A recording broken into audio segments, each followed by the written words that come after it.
bunch fronts, from bike lanes and roads, the housing mess and test, and the city's Office of Police Accountability and Transparency. We'll get her thoughts on all that, plus her new budget and a do-over for the city's job fair for youth. And Marjorie Egan will also ask the mayor about the coming Boston Marathon, One Boston Day, and the city's plans for America 250, all under the thumb of a second Trump administration. Have your own question for Mayor Wu? Call or text us at 877-301-8970, or better yet, come down to the library and ask her in person. Ask the Mayor is next on the first hour of Boston Public Radio, 89.7 GBH, live from the Boston Public Library.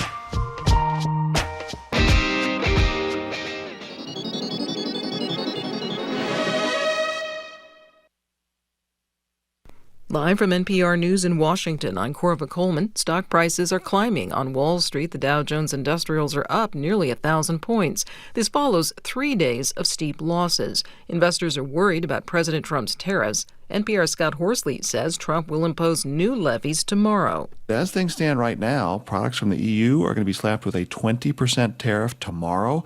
Japanese goods are facing a 24% tariff, and imports from China could be looking at tariffs of over 100%. NPR's Scott Horsley reporting.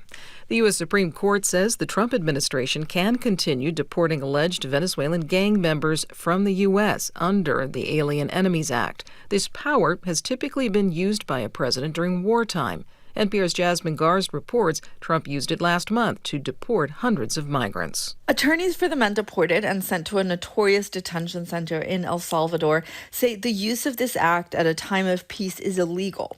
They argue many of those being targeted have no criminal history. The court's conservative majority didn't rule on the constitutionality of using the Alien Enemies Act. Instead, the justices said lawyers had filed in the wrong court. Ultimately, the Supreme Court gave the Trump administration the green light to continue using the act to deport alleged gang members, but with conditions. It made clear officials must give migrants adequate notice that they are being removed under the Alien Enemies Act so they have time to challenge it.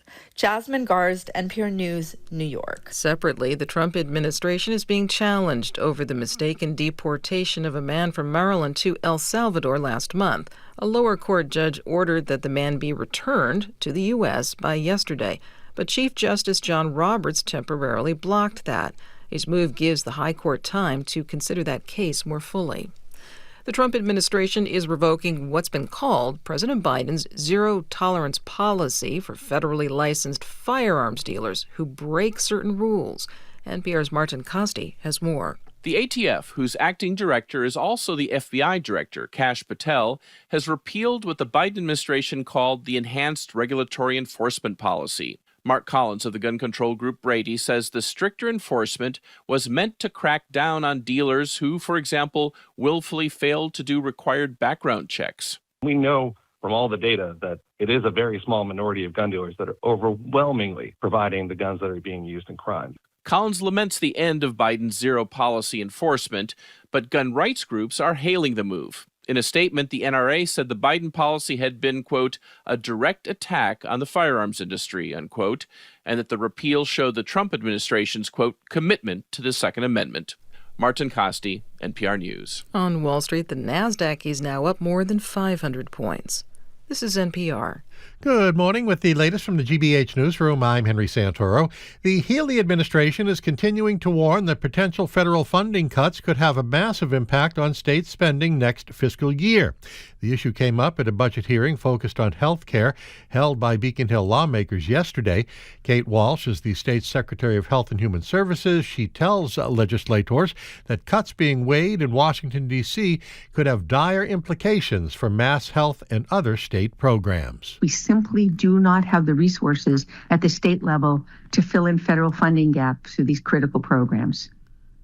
These federal cuts will force some very, very difficult choices. Walsh says the potential cuts are not accounted for in the Healey administration's spending proposal for the coming fiscal year. The annual state budget process just getting underway, with Massachusetts House and Senate expected to release their own spending proposals in the weeks to come. Following the Trump administration's announcement of a $9 billion review of Harvard's federal funding, university officials say they'll issue $750 million in taxable bonds this month. The move raises the university's total offering to $1.2 billion this fiscal year. According to the university spokesperson, Jason Newton, the bond sale is part of an ongoing contingency plan for a host of financial circumstances that could arise given the current moves from the Trump administration. In sports, Red Sox play the Blue Jays at Fenway tonight. It's a 6:45 start. The Bruins are in New Jersey. The Celtics are at New York. We are at 42 degrees in Boston right now. This is GBH News. Support for NPR comes from NPR stations. Other contributors include the estate of Joan B. Kroc, whose bequest serves as an enduring investment in the future of public radio and seeks to help NPR produce programming that meets the highest standards of public service in journalism and cultural expression.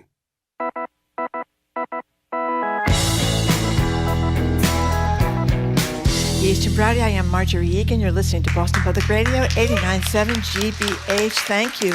Live from the Boston Public Library and streaming at youtube.com/GBH News. A couple of programming notes here. We're going to be back here tomorrow for another edition of Ask the Auditor with Diana DiZoglio. She's going to be with us here at the library. On April 25th, another edition of Ask the Governor. Also here at the library with Governor Maura Healey.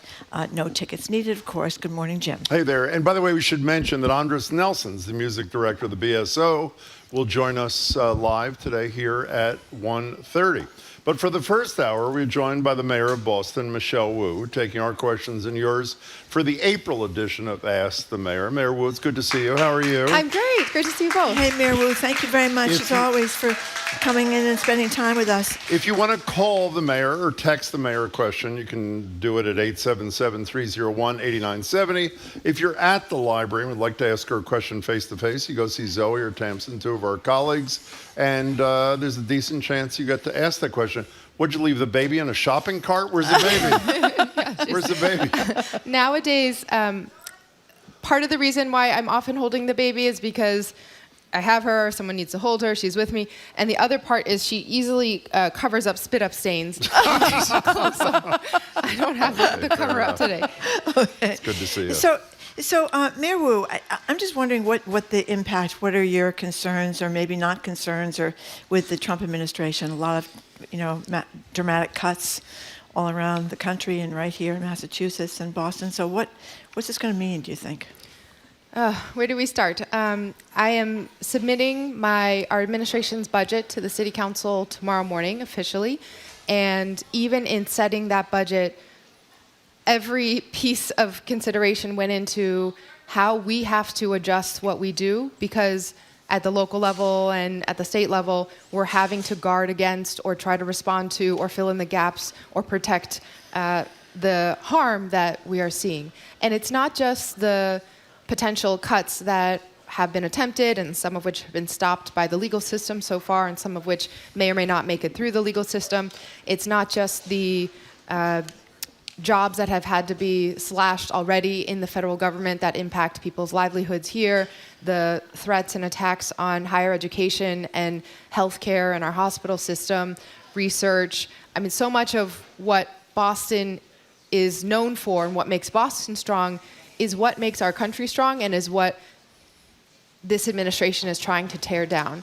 But I think the worst part of it all, worse than all of the horrible things and the approaches to trying to divide people and intimidate and isolate, is the uncertainty of it. That it's such a chaotic environment where a policy is announced, right, where he's doing tariffs, and then he doesn't have to do tariffs on your country if you come to the table and offer something special in some kind of, potentially corrupt exchange. And so then what's real, what's not real, companies are trying to decide if they keep shipping their products or wait until the tariff is not happening. And then everything just is grounded in this sense of unpredictability where you can't plan around it. So we are having, most of all, to plan for the unplannable. And that means really having a cushion, tightening our belt at the city to prepare for the worst case scenario, but also not jumping ahead to assume that will happen, because that would involve slashing city services and cutting, in fact, what residents most need right now. Do you know, I think you said that we get $300 million from the feds. Do you know what changes you would make should that $300 million disappear? We are doing some scenario planning, as many cities are, around what different levels of immediate cuts would have to be. For a city budget where most of our resources go directly to the workforce that delivers the services, that would mean layoffs and hiring freezes. We are not there yet right now, again, not jumping ahead, and it may very well come to that, but I am going to manage as hard as I possibly can for Boston to avoid that, because these are really critical services that underpin what makes our community healthy and safe and thriving. Our number, if you want to speak to the mayor directly, is 877-301-8970. One other thing, you've mentioned a few times already what our community is known for, what makes our community what it is. If you were a foreign student called you on the phone and said, I was thinking of coming to BU or BC or Harvard or UMass Boston, wherever, I'm having serious doubts about whether or not I'll be safe there, based on the stories we've read about Ms. Ozturk at Tufts. We know all these people being snatched. What would you say to that young person? I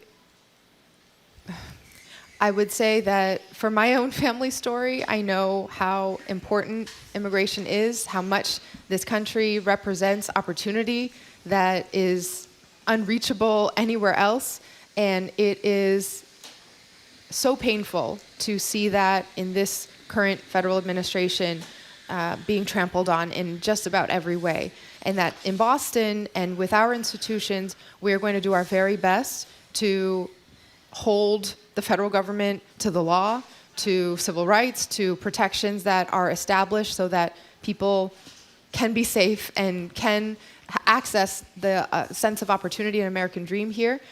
We cannot control the federal government, but we are going to do everything possibly within our power to make sure that Boston continues to be Boston. So should I come or should I not come? I mean, it's a personal decision for everyone. We want everyone to still see our city as a home. We want to, obviously, people are going to have to think carefully about the type of protections and contingencies as we are here as well. So I guess the biggest point for me is that we shouldn't just think of this as, quote, the problem for international students or the problem for, quote unquote, those people who might not have paperwork or documentation.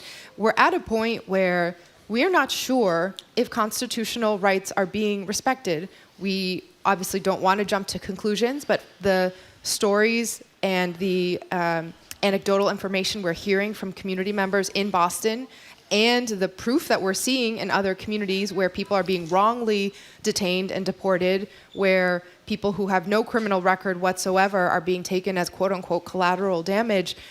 This is not what even voters who might have a more conservative leaning were promised when this administration was campaigning. This is mass deportation that is wreaking havoc on our economy and our global relationships. And it seems that there's a significant chance this is violating civil rights and constitutional law.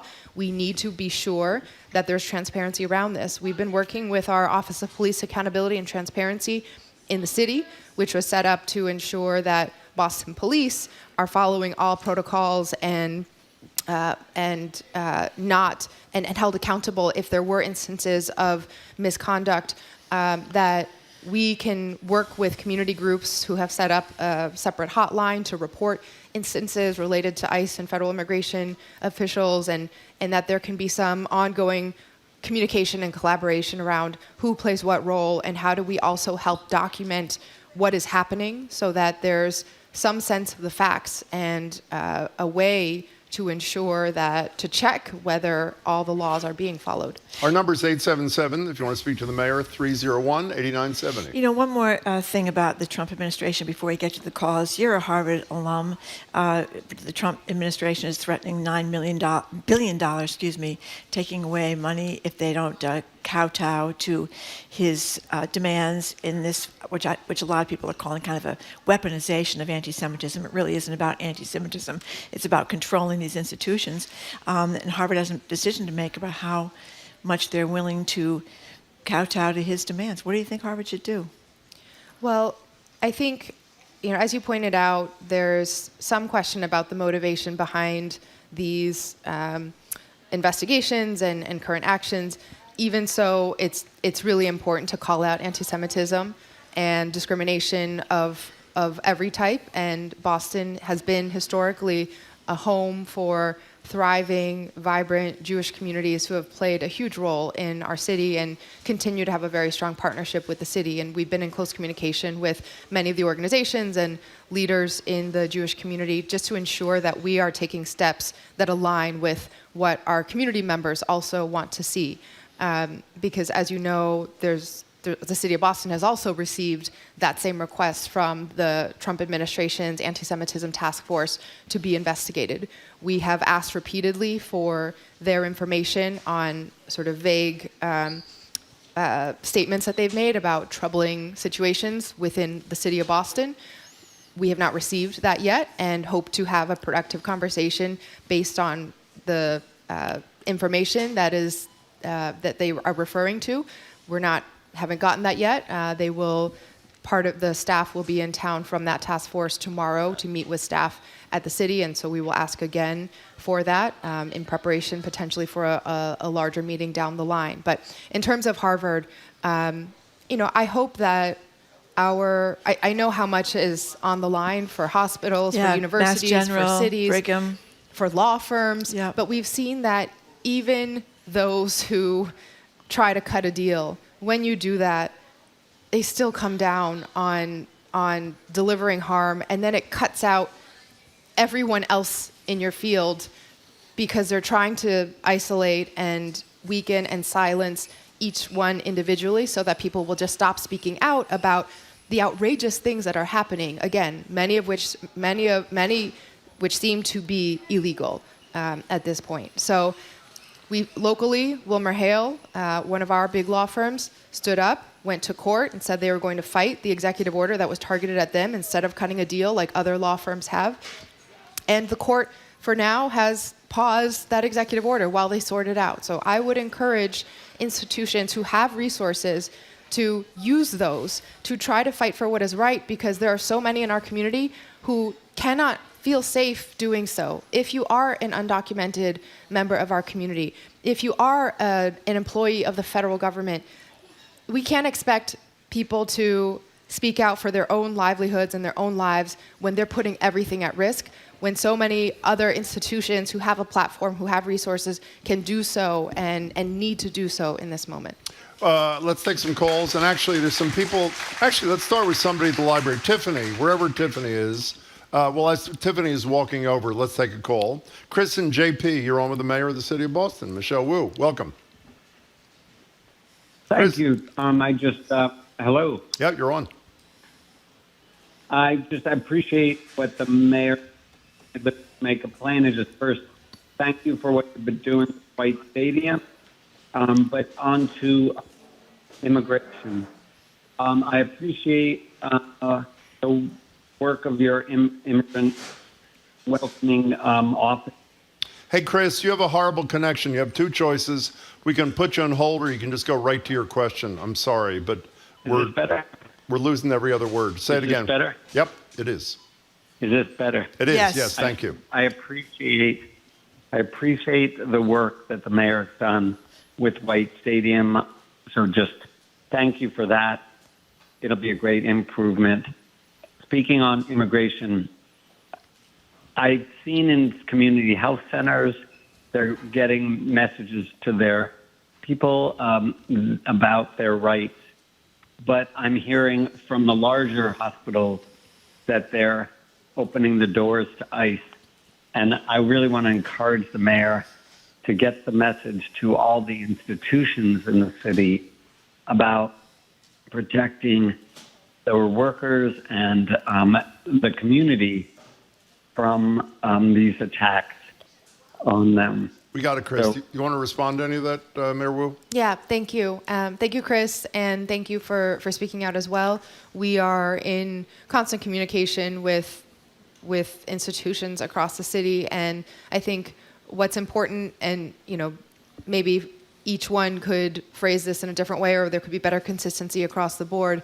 I think everyone is wanting to communicate to their staff and visitors or patients, et cetera, that first and foremost it's important to follow the law. And just as we know that some of the things that are happening might be crossing that line, there is also a line that we in Boston can't cross around obstruction of justice or obstruction of enforcement efforts that fall within the federal government's purview. So I think different institutions are trying to communicate that in different ways. We've been very clear, for example, in the Boston Public Schools, that should there be some effort, there needs to be a warrant, and we do not, in any cases, let adults who are not authorized to connected to a school community to come into a school building. So how you phrase it, how you communicate it, and most of all, how you're reaching the most impacted residents is really important, and we all need to do better on getting those messages out there. Tiffany is now at the mic at the library. Welcome, Tiffany. How are you? Welcome. Thank you. Good morning, Mayor Wu. Thank you for, first of all, everything that you're doing. So many of us were watching you while you were in Washington defending the rights of people who don't have a platform, as you mentioned.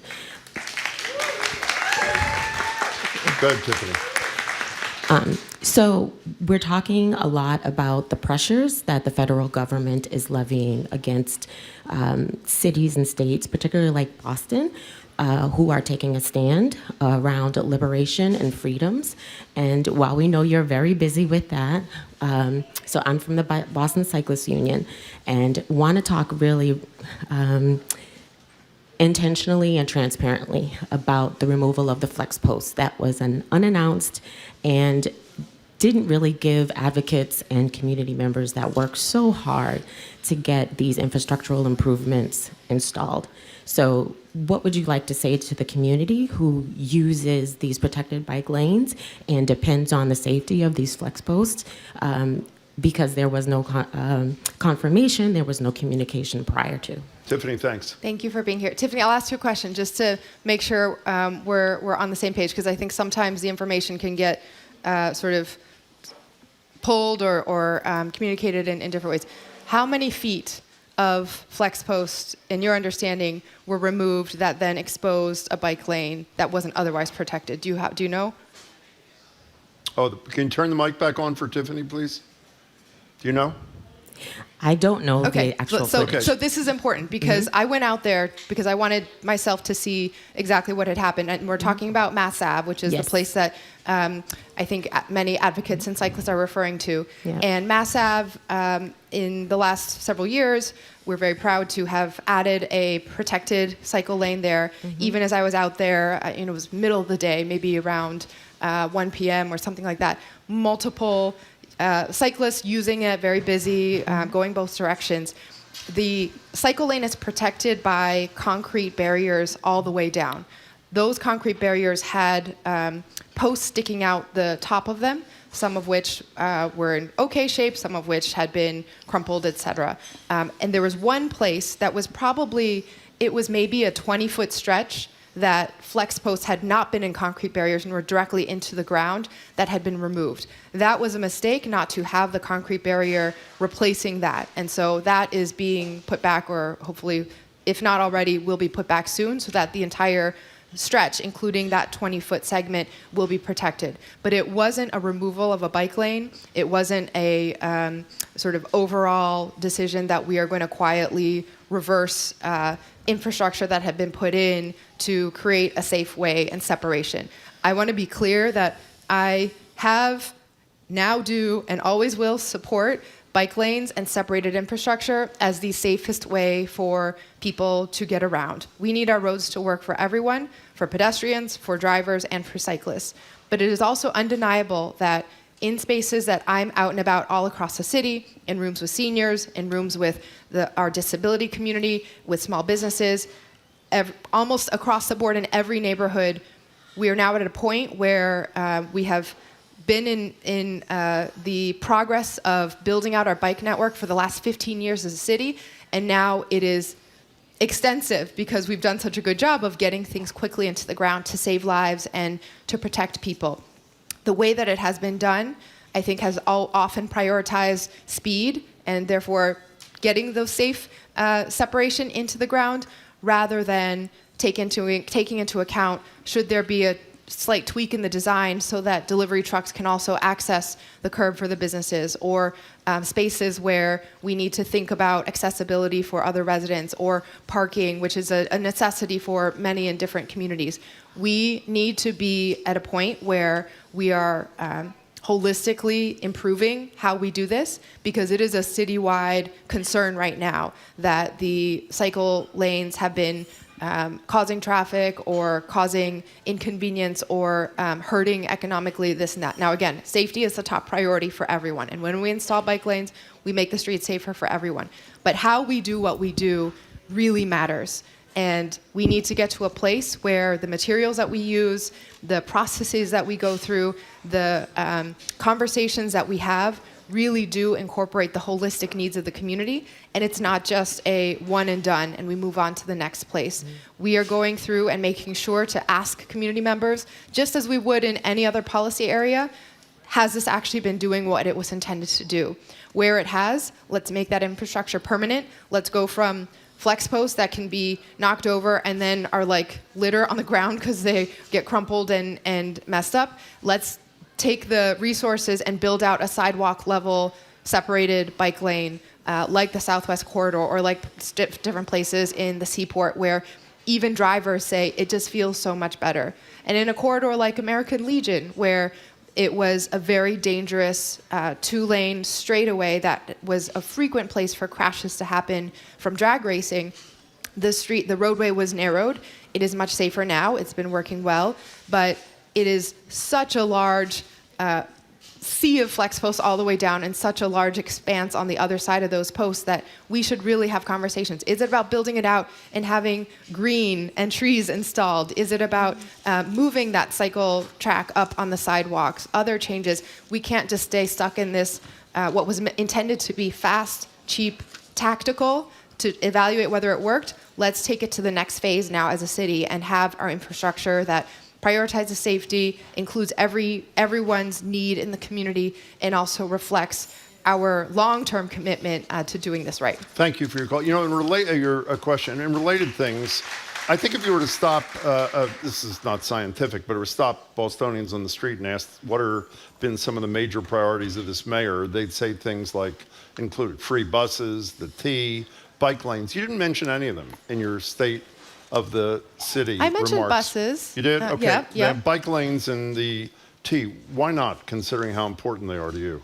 Yeah, I mean, I did not want to go on forever. There are many, many other things that I also could have mentioned, but I think if the question is really, am I as committed to moving forward on these issues, or are they as big of a motivator for the next 4 years as they were over these current 4 years? I would say there are a couple things that are important. One, absolutely, we need to be moving forward, as I was just saying to Tiffany, on making sure that our infrastructure and our streets are safe for everyone, are convenient, and transportation is reliable. The T is a huge, huge part of that. Two, I'm very proud to say, in a different place now than 4 years ago. With General Manager Eng at the helm, the T has now eliminated slow zones in a period of, it was very painful, shutdowns and doing that construction, but they got it done. And there's still improvements that are now needed for signals and other parts of the infrastructure that are very old, but we are in a just much better place now in terms of MBTA reliability. And I will say that I will, obviously the work of the state, the governor, the Healy administration, Secretary Tibbetts-Nutt, and the general manager have gotten it done. But I will brag a little bit on behalf of the city of Boston that prior to this gubernatorial administration, prior to General Manager Eng, when there was an approach at the state level that was just, let's try to, where we can, shut the T down for an hour overnight on the weekends when it's least disruptive, that approach was going to take more than 40 years to get through the slow zones. And we made a fuss in Boston, and we put our resources on the table to say, do it right, do it fast, and we will make sure that above ground, as you do the work underground and then need to have shuttles and alternative transportation above ground, that we will put our City of Boston resources to making that possible. And we've staffed up transportation staff whose job is to support and be the liaison to the T to help oversee when shutdowns need bus routes to be drawn differently or changes on our roadways to accommodate that. And we really pushed to get that first Orange Line shutdown to happen. It mixed results on what exactly it did and whether it worked all the way then. We've had to go back and fix some of that. But it did get us started as a society, as a community, on this approach of I think recognizing that it is worth it to do things urgently, and the public understands that we're trying to get it right and that we will need to have some short-term inconvenience in order to get the long-term system that we need. Our number is 877-301-8970. Mayor Wu, one of the themes emerging from the election is that in democratic cities, it takes, speaking about 40 years to do something. It takes too long to get anything done, including building more housing. And Sean, in Boston, who texts, he was reading Ezra Klein's new book, Abundance. It's about this theme. He talks about how blue city mayors have really prevented housing production, too many rules, regulations, red tape, while cities like Austin have an abundance of housing. As someone who makes well into six figures, that's Sean. He says he can't afford to buy a home in Boston. He's feeling very discouraged and disenchanted with Democrats and their commitment to bureaucratic red tape. So is there a way to maybe speed all this up? Because he's got a point. Yeah. First, just in terms of the exact permitting process and all that, we are working really hard to speed all of that up. I had signed an executive order to cut in half the amount of time it takes to approve an affordable housing proposal, and the findings, we're about 30% faster now. By the end of this calendar year, we'll be 50% faster than when this was signed, and we're taking those learnings and speeding up the entire process. We are streamlining through new zoning citywide for the first time since 1965. We are reforming the Article 80 approvals process for large-scale development for the first time in 30 years since that code was written. So we are trying to do all of that.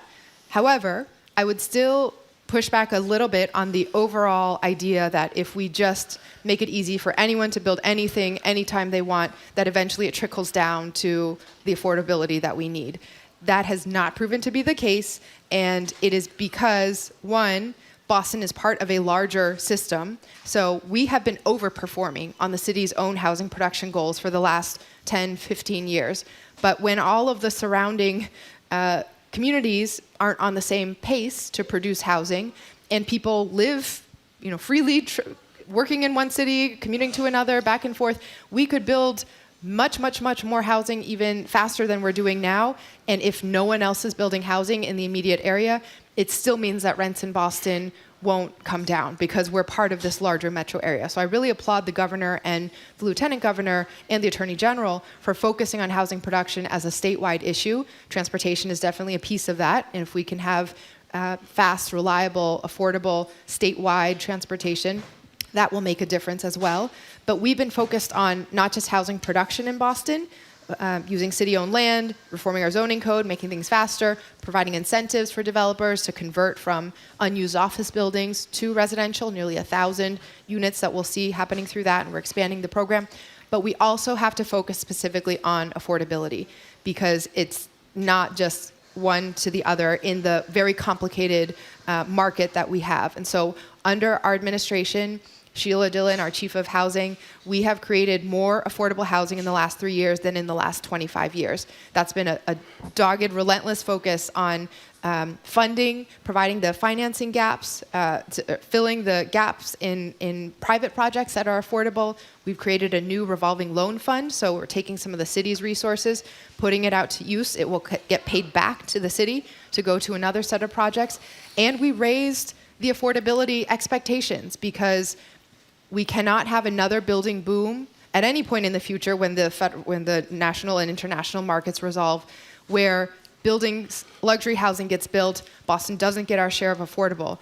At stake right now, as part of the mayor's race, there is a conversation where some want to undo those affordability requirements and go back to a time when, in fact, that wouldn't unlock the pipeline because all of those projects were permitted under the old rules. So there's some confusion and misinformation out there, but we're working to get all of the projects that are permitted going and then make sure that the new development is healthy, green, energy efficient, and meets our housing needs. So you don't buy developers' line that affordable housing requirements make it too difficult for them to make a profit?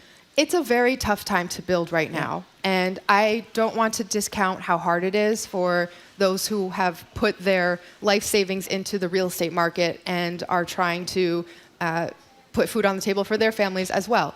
But I will say that interest rates drive this more than anything else. We are not just seeing the difference between what's happening in Boston and what's happening in cities around the country when it comes to a slowdown is connected to larger macroeconomic factors. We're also a very challenging place to build because our land is limited. Cities like Austin, cities in the south or the southeast or other parts of the country have wide swaths of land where they can build new roads and build from scratch cheaply. We are talking about complicated urban redevelopment in a very congested area that has to be done right, and it has to be done in with respect to the history and what makes Boston special as a city that goes back 400 years as well. We only have 30 seconds before we take a break. One Boston. Can you tell people what's happening this year? Oh, yes. Okay. I have some details here. So as always, April 15th is the day where we reflect on the tragedy of the Boston Marathon bombings in 2013 and how that sparked a push to help others and to be involved in your community. So we're encouraging acts of kindness. Tuesday, April 15th, we will have a neighborhood cleanup. Saturday, April 19th, connected to this as well. And if you go to the website, we have suggestions for things that you could do, ways that you could be involved. But please be part of our community then. Take care of each other every day, but especially on that day. Go out of your way to do something nice for someone else and think about how we can be even more connected in a time when we really need connection. That's the voice of the Mayor of Boston, Michelle Wu. We're going to take a quick break. Mayor Wu is going to be with us till the top of the hour. 877-301-8970 is the number to call or text. You're listening to Boston Public Radio, 89.7 GBH, broadcasting live from the Boston Public Library and streaming at youtube.com/GBH News.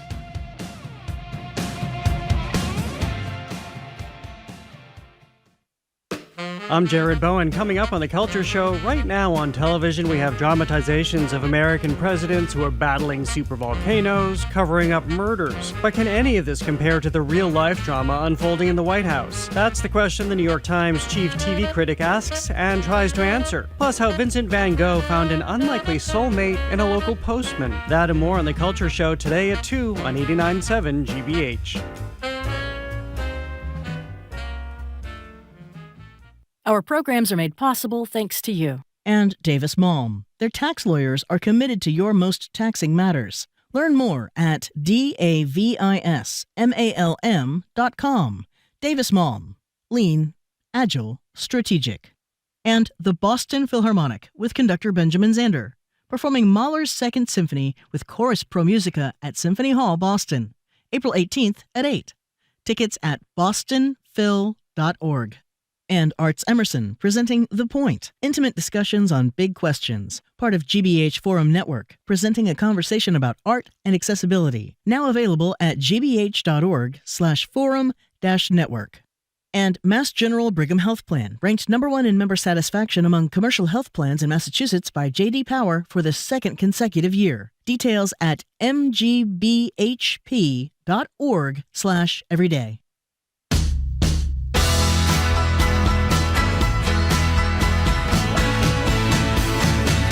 Welcome back to Boston Public Radio. Mark Dregan, Jim Browdy, live at the library, streaming at youtube.com/GBH News. Mayor Wu is with us till noon. By the way, an anonymous texter says, stock market is doing pretty good today, Jim, huh?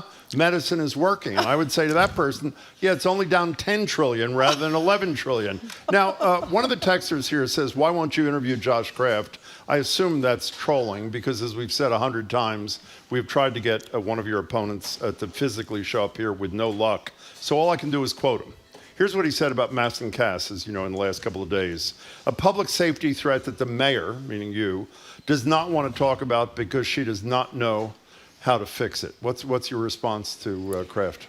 Well, I will say I am constantly seeking ways that the city could be doing more on the challenges that really matter, and what has been happening at Mass Ave and Mamelehs Lehrhaus with the overlap of the opioid crisis, mental health, and substance use has been one of those huge challenges for the city for a very long time. And I would add that it's not just about the Mamelehs Lehrhaus area, but impacting neighborhoods everywhere. Some of what has been put forward in this so-called plan is are items that already have been in progress and that the police department and our public health commission and the city have already implemented. Some are points that we have evaluated and do not believe would move us in the right direction. But overall, I think what's concerning here is that this isn't a new issue, and we're not parachuting into a conversation. I've had the chance as a city councilor and now as mayor to be involved from day one. And within the first 2 months of our administration, this was the #1 challenge that we took action on and worked to build up low-threshold housing for the first time ever, connect people to recovery and treatment, and we're able to remove the encampments for 200 people who had been living on the streets for years because we were able to set up the system to holistically address everyone's needs. Since then, certainly the challenge continues to evolve because people continue to come to Boston and we see the need growing. We have been working in every phase to engage with our community members. We've reformed how the police staffing structure works. We have passed ordinances. We've now no more permanent encampments in the city of Boston, which has been enforced very smoothly with a public health approach to it. And we are also now tackling the idea that congregate outdoor substance use should not be happening because that is a public safety harm and people aren't getting the services that they need. There's another person who was almost an opponent of yours, Tom O'Brien, a big developer in the city. Shirley Young wrote a piece, she admits speculative afterwards, saying she wonders whether the Kraft family either made a threat or cut a deal with O'Brien, or whether the mayor of Boston made a threat or cut a deal with O'Brien. Did anybody on your staff or you have any discussions with O'Brien or his people about who's dropping out of the race? No, I spoke with Tom once. He had reached out right after the first article came out, but I have not did not cut a deal or anything like that. 877-301-8970. Helen in Quincy, thank you for calling the mayor. You're on the phone. Hi, Helen. The phone with her. Hello, thank you for taking my call. Sure.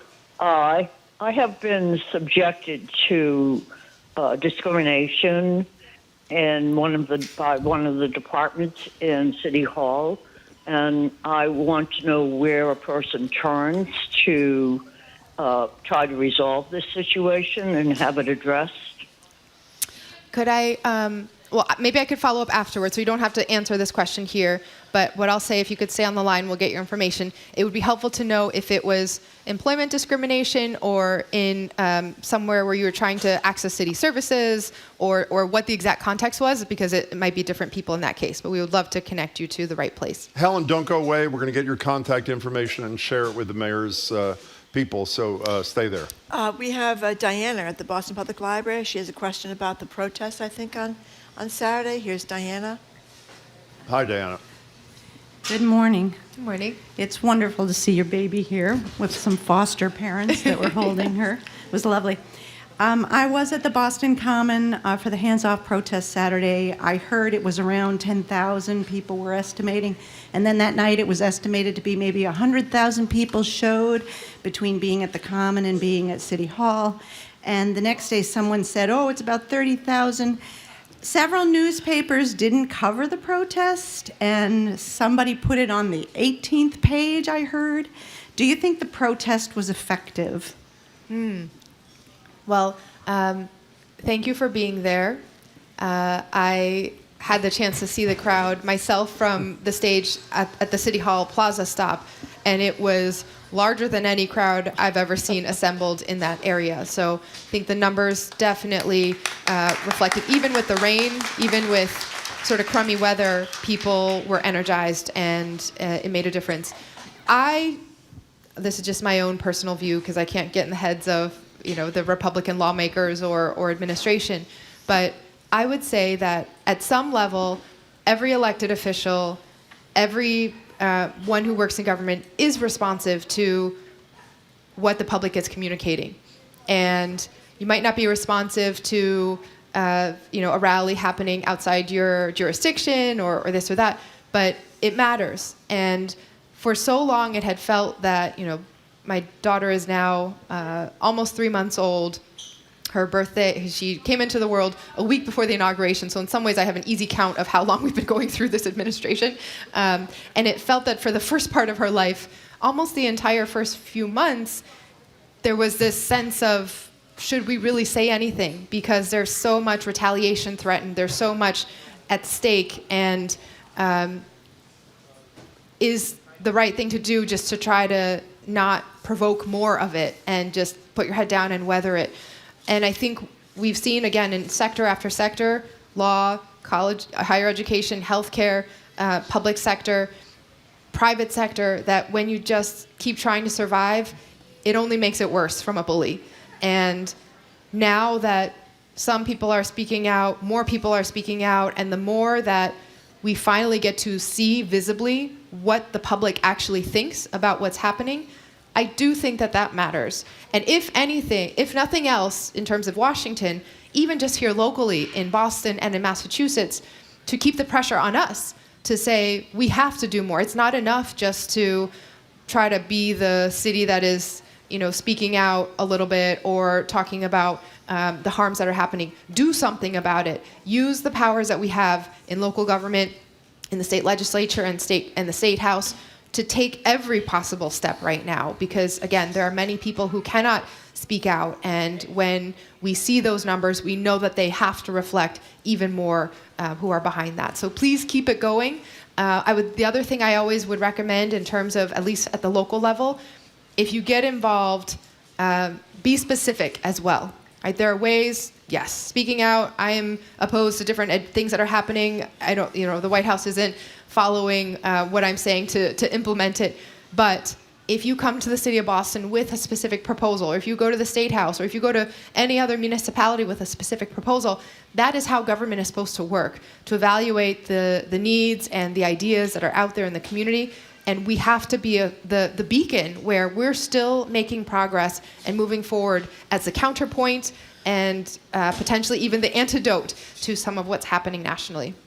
Mayor Wu, a couple of months ago when you were here, we asked you about a report on former City Councilor Michael Flaherty being dismissed the Water and Sewer Commission, and there were charges of cronyism and racism. You said it was 2 months ago you were not involved in any of that. Last month we asked you again. You said you were going to spend more time delving into the details, going under the hood to see what's happening. Since those original charges, the Globe just reported use of a private use of a public car is also alleged. Have you had an opportunity to look into this at all? I have gone through some of the files and have been in conversation with the commission. The employment relationship is no longer there, and so I think some of what we are seeing is not under consideration for further action because former Councilor Flaherty is no longer employed there. But he got a huge payout. Do you think that was appropriate in retrospect, now that you've reviewed some of the information? Again, the commission has their own HR and purview to decide what they decide. I think my sense is that there's always a consideration around the potential for litigation or other processes to result in a greater use of city resources, and often coming to terms with a change in the employment relationship has to be done in the best interest of how city resources are used. 877-301-8970. Joey in Boston, thank you for calling. You're on with Mayor Wu. Hey, Joey. Good morning. Good morning, Mayor Wu and Jim and Marjorie. Hi, Joey. First of all, I was at your launch event the other day for the campaign. I am so proud and grateful that you are my mayor, and I am excited to watch these next 2 months as we get you reelected, from students to hospitality workers, get you reelected because you have earned that spot and we got to keep you there. I am calling because a lot of students are scared right now here in Boston. I go to Suffolk, and I've come from a pretty privileged place overall, so I'm really asking this for the students who maybe wouldn't feel comfortable asking the question. The students are scared, some of them even to go to the hands-off protest the other day. I was there, but I noticed students who just didn't feel comfortable given DEI programs getting attacked, student visas being revoked for our international students, education is being attacked at all levels. We even saw the Trump administration try to abolish the Department of Ed when they're not even reading their own signal chats. And so what I want to ask is, how can students use their voice and get involved when education is getting attacked and when our students are getting scared? Can you just give us some hope and maybe some guidance in such a difficult moment? Yeah. First of all, thank you. I so appreciate your support, and I'm really excited about the chance to keep the conversation in Boston strong when it comes to what we can do, and exactly what you're asking about, not just feeling like something's wrong, but how to do something about it. So what comes to my mind, two different things. Well, first of all, showing up always matters, and it doesn't have to be at a mass demonstration or a protest. It could be at a city council meeting. It could be at a neighborhood association meeting. It could be at the board meeting of a nonprofit that's committed to a cause that you care about. So there are many, many ways to be involved and to strengthen the kind of civic infrastructure across our city. So many opportunities and entry points. I think when it comes to politics and policies in particular, here are two other ideas that I have. One, again, if it's not the right pathway to be the front person at a protest or a rally, although, power to those who are leading the way on that front, you could try to be involved on the inside. Come intern for City Hall, for example, or volunteer your time to, again, an organization that might be tackling an issue that's really important, whether it's research that you can contribute, or administrative work, or just helping spread the word on social media, or doing some of the back-end work. There are lots and lots of great organizations that are understaffed right now and facing a lot of pressure and could use that extra human power. And then the second thing, which is somewhat different, is stories also really matter. Some of what has fueled the silence and fear is this sense that things are going to happen this way no matter what, and there's nothing we can do about it because there's a majority in this country that voted this way. I think we're starting to see in different parts of the country and in some of the news headlines that are coming out that many people voted because they were frustrated with how life was not going well, how costs are too high, how government didn't seem responsive. And it wasn't necessarily for a particular set of actions or this or that. And even if it was for a particular direction in immigration, it still shocks the conscience when good, decent human beings are being pulled out of their lives or subjected to potentially unconstitutional, removed from protections that we all believe are basic to our humanity. And when you have examples of that happening, it matters when people know about real people who have experienced real things. It matters for us to then be able to anchor our frustration to something that is factual and based in evidence that can't be refuted. Now, people might need to tell their stories anonymously in some cases, but helping to connect with those organizations that are advocating, that can go a long way as well. Share your own story. Why do you feel so passionate and motivated? And help empower and inspire others to then feel like they can do something about it too. Thanks for that. By the way, I was going to ask you, or Marty was, about your the new website for the 250th anniversary, but then all of a sudden, an anonymous texter with a related question. With American 250 coming, can the mayor weigh in on secession? Boston with Massachusetts and other states now. So you can answer either question or both if you'd like, Mayor Wu. I saw some people on Blue Sky posting about New England, which was an interesting concept. we are in a country of laws and a country that was founded on the revolutionary ideals of justice and equality and freedom, although it has taken time to continue expanding who that actually applies to, and we have more work to do.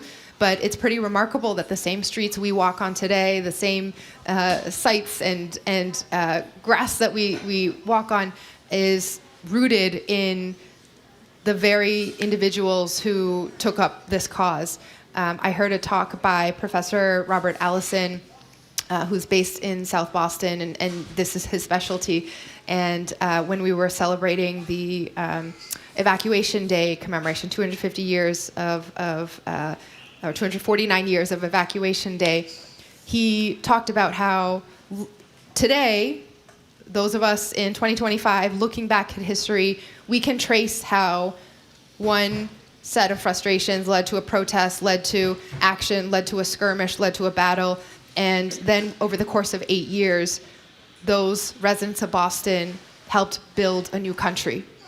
But those residents of Boston 250 years ago didn't know that that's where they were headed when they first started taking those actions. They didn't know that the chain of events that would be triggered. They were just trying to do the next right thing to protect their families and to fight for the people that they loved. And I think there's some lesson for us right now in this moment. It can feel impossible sometimes. It can feel overwhelming. It can feel like we don't know the exact roadmap or pathway of how we're going to get to the outcome that we want to get to. But if we do the next right thing for our communities, for our neighbors, for our families, we will be doing the next right thing for history. Boston has always taken that role in our country and in our world's history. So if you go to boston.gov/250, we are kicking off the official commemorations. It's April 18th is the official kickoff, 250 years since Paul Revere's Midnight Ride.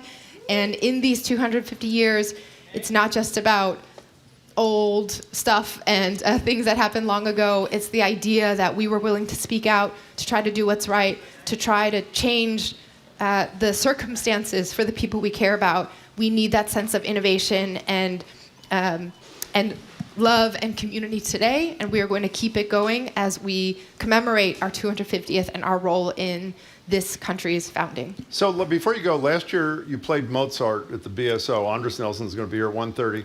Are you playing second base this year? Oh yes, what is that? This is the it's a gift? Special gift for today. We love that. Okay, I have to explain this. I have a minute. These are really special because every year the Red Sox distribute a special hat, to every single student in the Boston Public Schools. So more than 40,000 BPS hats go out on BPS hat days. It's a special design that only BPS students have, and so now it's BPS plus Jim and Marjorie who have it. But I love when I see young people wearing these hats all around the city. It's their sense of belonging. It's that we're all on the same team here in Boston, and you can always pick out. Sometimes, I've been outside the city of Boston and run into someone. You always know that that person is on your team and that we're going to take care of each other. So thanks to the Red Sox and thanks to all of the institutions who find ways to connect all of us, starting from instilling that in our youngest learners. Did you take into account that Marjorie and I have the single biggest heads in Boston? Or Yeah. It's were you not adjustable. able to do that? Jim's assuredly Jim's is bigger than mine. Not by a lot. Mayor Wu, we really appreciate your time. Thank you very much, Mayor Wu. Very much. Thank you. We have been speaking with Boston Mayor Michelle Wu, who's kind enough to... Environmental Protection Agency announced it would start a review of the scientific information on, quote, potential health risks of fluoride in drinking water. Fluoride is commonly added to drinking water to prevent tooth decay. It's considered a great public health success. Research has found fluoride is not harmful at the levels recommended in the U.S. drinking water supply, but data does show the possibility of harms to children's neurodevelopment when the fluoride levels are more than twice what's recommended. Maria Godoy reporting. It's NPR. Good afternoon. With the latest from the GBH Newsroom, I'm Henry Santoro. Massachusetts Attorney General Andrea Campbell, one of several attorneys general calling on the U.S. Supreme Court to reject a taxpayer-funded religious charter school. Mass Live reports that the school in question, whether the taxpayers should pay for a religious charter school, will be decided on by the U.S. Supreme Court later this month. The school in question is St. Isidore of Seville Catholic Virtual School. It's in Oklahoma and could be the nation's first publicly funded religious charter school. If it does happen, it's a case that could reshape the role of religion in public education. However, the answer from Andrea Campbell and 17 of her colleagues nationwide is an emphatic no. They don't want it to be approved. A pioneering guitarist known for his tenure with the Boston hardcore punk band SSD has died. Al Baril rose to fame in the 1980s thanks in part to his onstage energy, regularly doing jump scissor kicks while playing his guitar. He later formed the band Gage with T.J. Welch. Welch remembers Baril as an icon of Boston punk. I think entire world credits him for creating some of the best and most meaningful hardcore and punk music that's ever been done. Baril wrote songs about the importance of sticking together and the harms of smoking. He was famously straight edge, abstaining from drugs and alcohol all his life. While Baril wasn't on stage, he was an engineer who at one point built parts for jet engines. Al Baril was 63. He was a friend. He will be missed. 40 degrees in Boston. This is GBH News. Support for NPR comes from NPR stations. Other contributors include Bank of America. From local shops to global enterprises, Bank of America is committed to helping businesses of all sizes make every move matter. Learn more at bankofamerica.com/banking for business.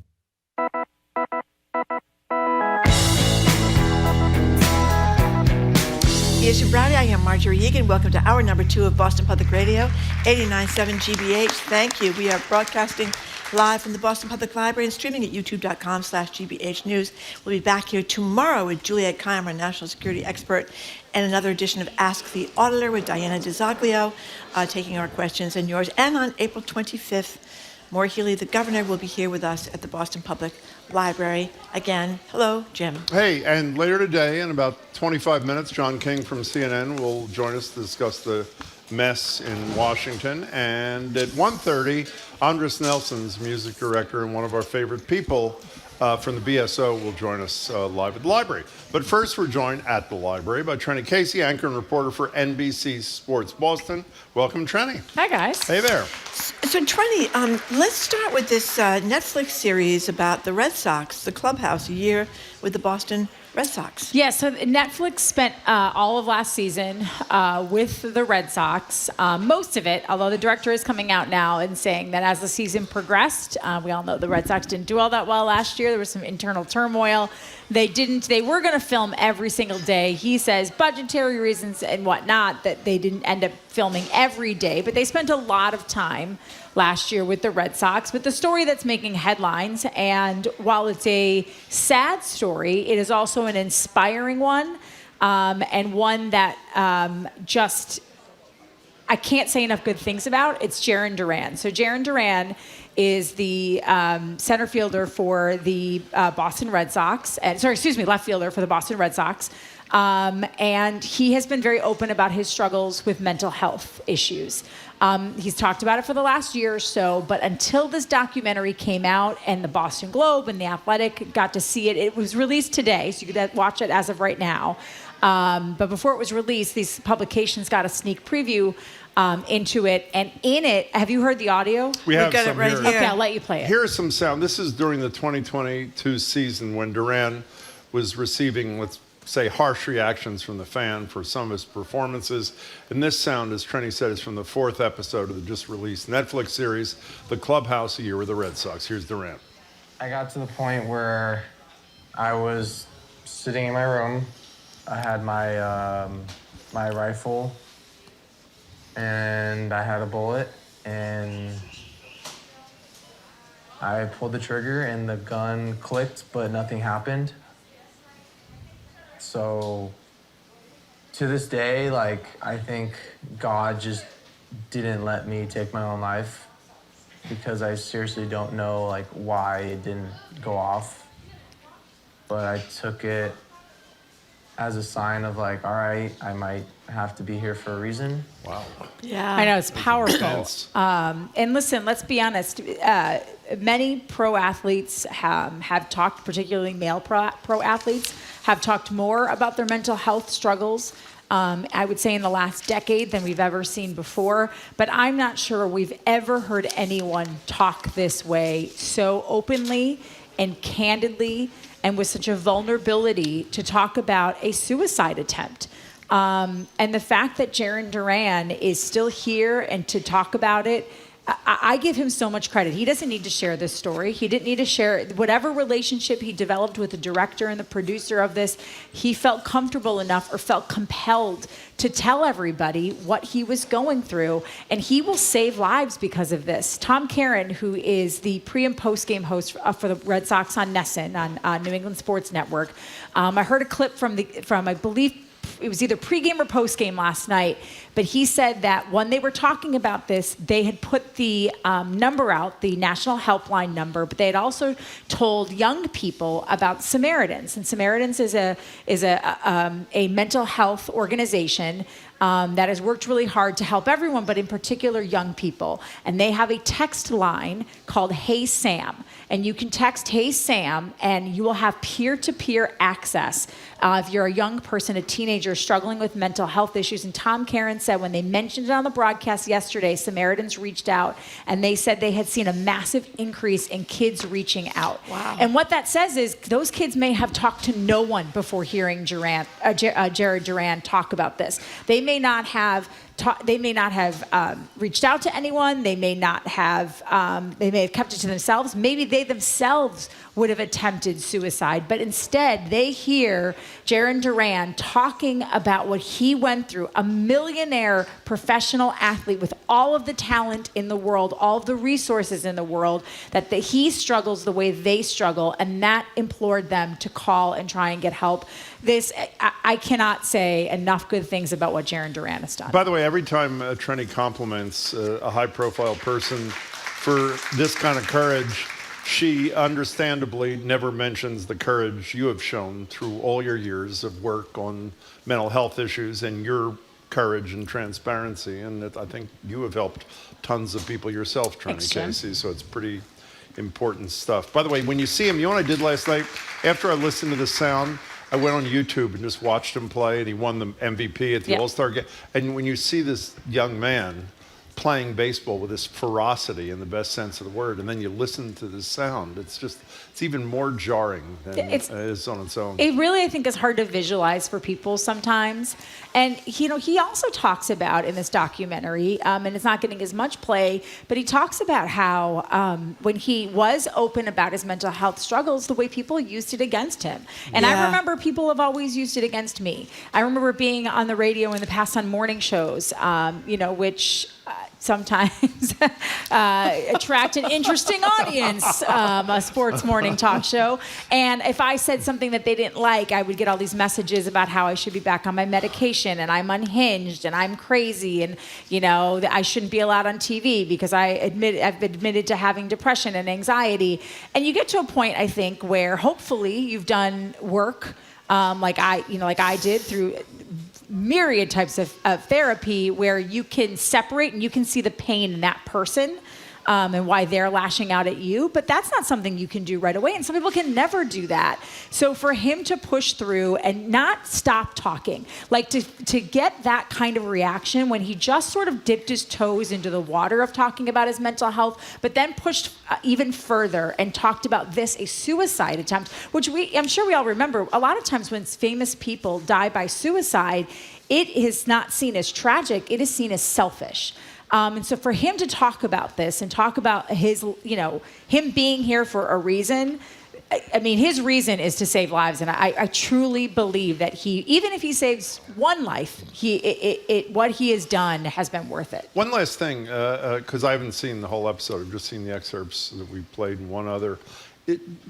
Were the Red Sox aware of this after the fact? And That's a great question, and I didn't see it. I actually didn't know because we didn't have advance access to this the way some of the Red Sox beat writers did. Like many of the Red Sox beat writers are actually featured in this documentary, and I'm pretty close with Jen McCaffrey, who is the Red Sox beat writer for The Athletic, and she actually texted me yesterday and said, "I'm so sorry that I didn't tell you about this first, but we were sort of under wraps about this article and about this piece." And I said, "Well, you don't owe it to me to tell me about it, but nowhere in the article in the Globe or the article in The Athletic did I see anything about the Red Sox knowing before." And quite frankly, I saw Jen write a follow-up piece today that I didn't have a chance to read, but the headline of her article was that basically Alex Cora, lauded him and applauded So did Sam Kennedy, the president. Yeah, Jaron Duran for coming out and being open about this. So he certainly, at the very least, he has the support of the Red Sox organization. We're talking to Trenni Casey. So a lot of people have been watching March Madness for days now. We got this $2.8 billion NCAA settlement. So what is this going to mean for? So this is interesting. This is it's House versus the NCAA, and House is a swimmer who is suing the NCAA over NIL, which is name, image, and likeness. For those of you who don't know what that is, for years, college athletes could not receive any sort of compensation. So if a coach wanted to do a bunch of commercials and make $10 million extra a year, they could. If a coach wanted to leave the school and go to a better opportunity, a coach could. But the athletes that they were coaching and promoting and making billions of dollars off of were not able to profit from that. Well, that has changed in recent years. But now what we're seeing is, while I think most people feel it's a good thing that these kids are being able to, use their name, image, and likeness to make more money for themselves. It's also got some real gray areas and big holes in it. And so this $2.8 billion settlement is supposed to sort of, I guess allegedly it should make it more equitable across schools, because each school is going to get, I think, like $20.5 million or something. Schools. Bigger schools are going to get $20.5 million to spend on basically bringing athletes in. But the problem is, well, who does that money go to? How do you decide? They're talking about needing rosters being smaller. Like the one that's cited in the article is football is going to go from 128 person roster to 105 kids that are going to be able to be on a football roster. So are there fewer scholarships, fewer opportunities for athletes? What happens to Olympic athletes? Swimmers, Olivia Dunn, who, if you don't follow gymnastics, if you don't wear Viore, which is like a very fancy sweatsuit company, she's like their big spokesperson. If you don't follow, she's the one dating. She's Paul Skeens' girlfriend. Yes, Paul Skeens is like one of the best young pitchers in baseball. He pitches for the Pittsburgh Pirates. She is named in this lawsuit. So there's all of these other athletes who are saying, hold on a second, you're saying this is supposed to make it more fair, but we see this as even more unfair. Because now, how is a school like, and I can't remember if the Big East is named in this or if it's all football schools. I don't remember. I don't know if Marjorie has the article and she can quick glance. I know Big Ten is in there. Yeah, Big Ten is definitely in there. SEC, ACC, like all the big football schools. But like, let's say the Big East isn't named in this and they don't get part of this settlement. Like, there's basketball schools. So what happens to a school like North Carolina or Duke that are better basketball schools than they are football schools, but they're going to get this money? So then how does the Big East compare with it? It's just, there's a lot of like pitfalls to this. Like, they think it's solving a problem, but I think in the end it's sort of creating more problems. What's the difference between if this goes into place, and the judge, I think yesterday, said she has a few more issues. She wants the parties to go. And for those who don't remember, the former governor of Massachusetts. Yes, Charlie Baker was the head of the NCAA. He says it's a huge to college sports, especially at the highest level. My biggest problem with the way the whole thing works now is the schools have been removed from the primary relationship with the student athletes. And so the judge said yesterday she favors this. There are a few more details they'd like him to work out. It's likely to be implemented by her in the near future. What's the difference between $20 million in NIL payments and having them just be employees of Ohio State? I don't mean this in a cynical way. I mean, it's just... Jim, I don't disagree. And I don't know, again, like, I suppose you might be facing some similar issues. Like, let's say we'll use Ohio State as the example. So let's say Ohio State, like, do you then automatically pay your football team the most money because they bring in the most money? Is it revenue driven? Is it fair across the board? I mean, like your head football coach certainly makes more than your head swimming and diving coach at Ohio. I don't even know if Ohio State has a swimming and diving program, but we'll just go with it. There's probably a massive disparity between those two contracts. And is it just like, hey, this is what we've decided to invest in? Do kids not even go to school anymore? There are just, to me, and let me be clear. I think they should be paid. I agree, but I think it's gotten to a point now where they're not student athletes anymore.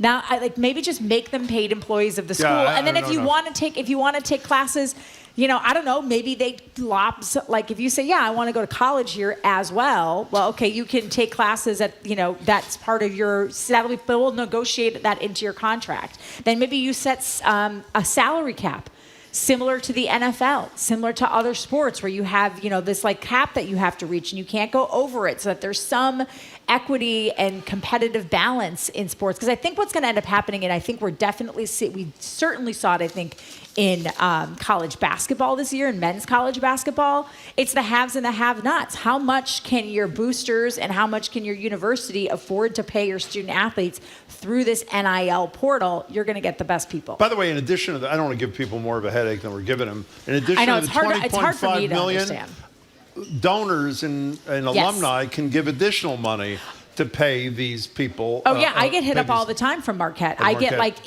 emails, and I can donate if I so choose directly to an NIL fund.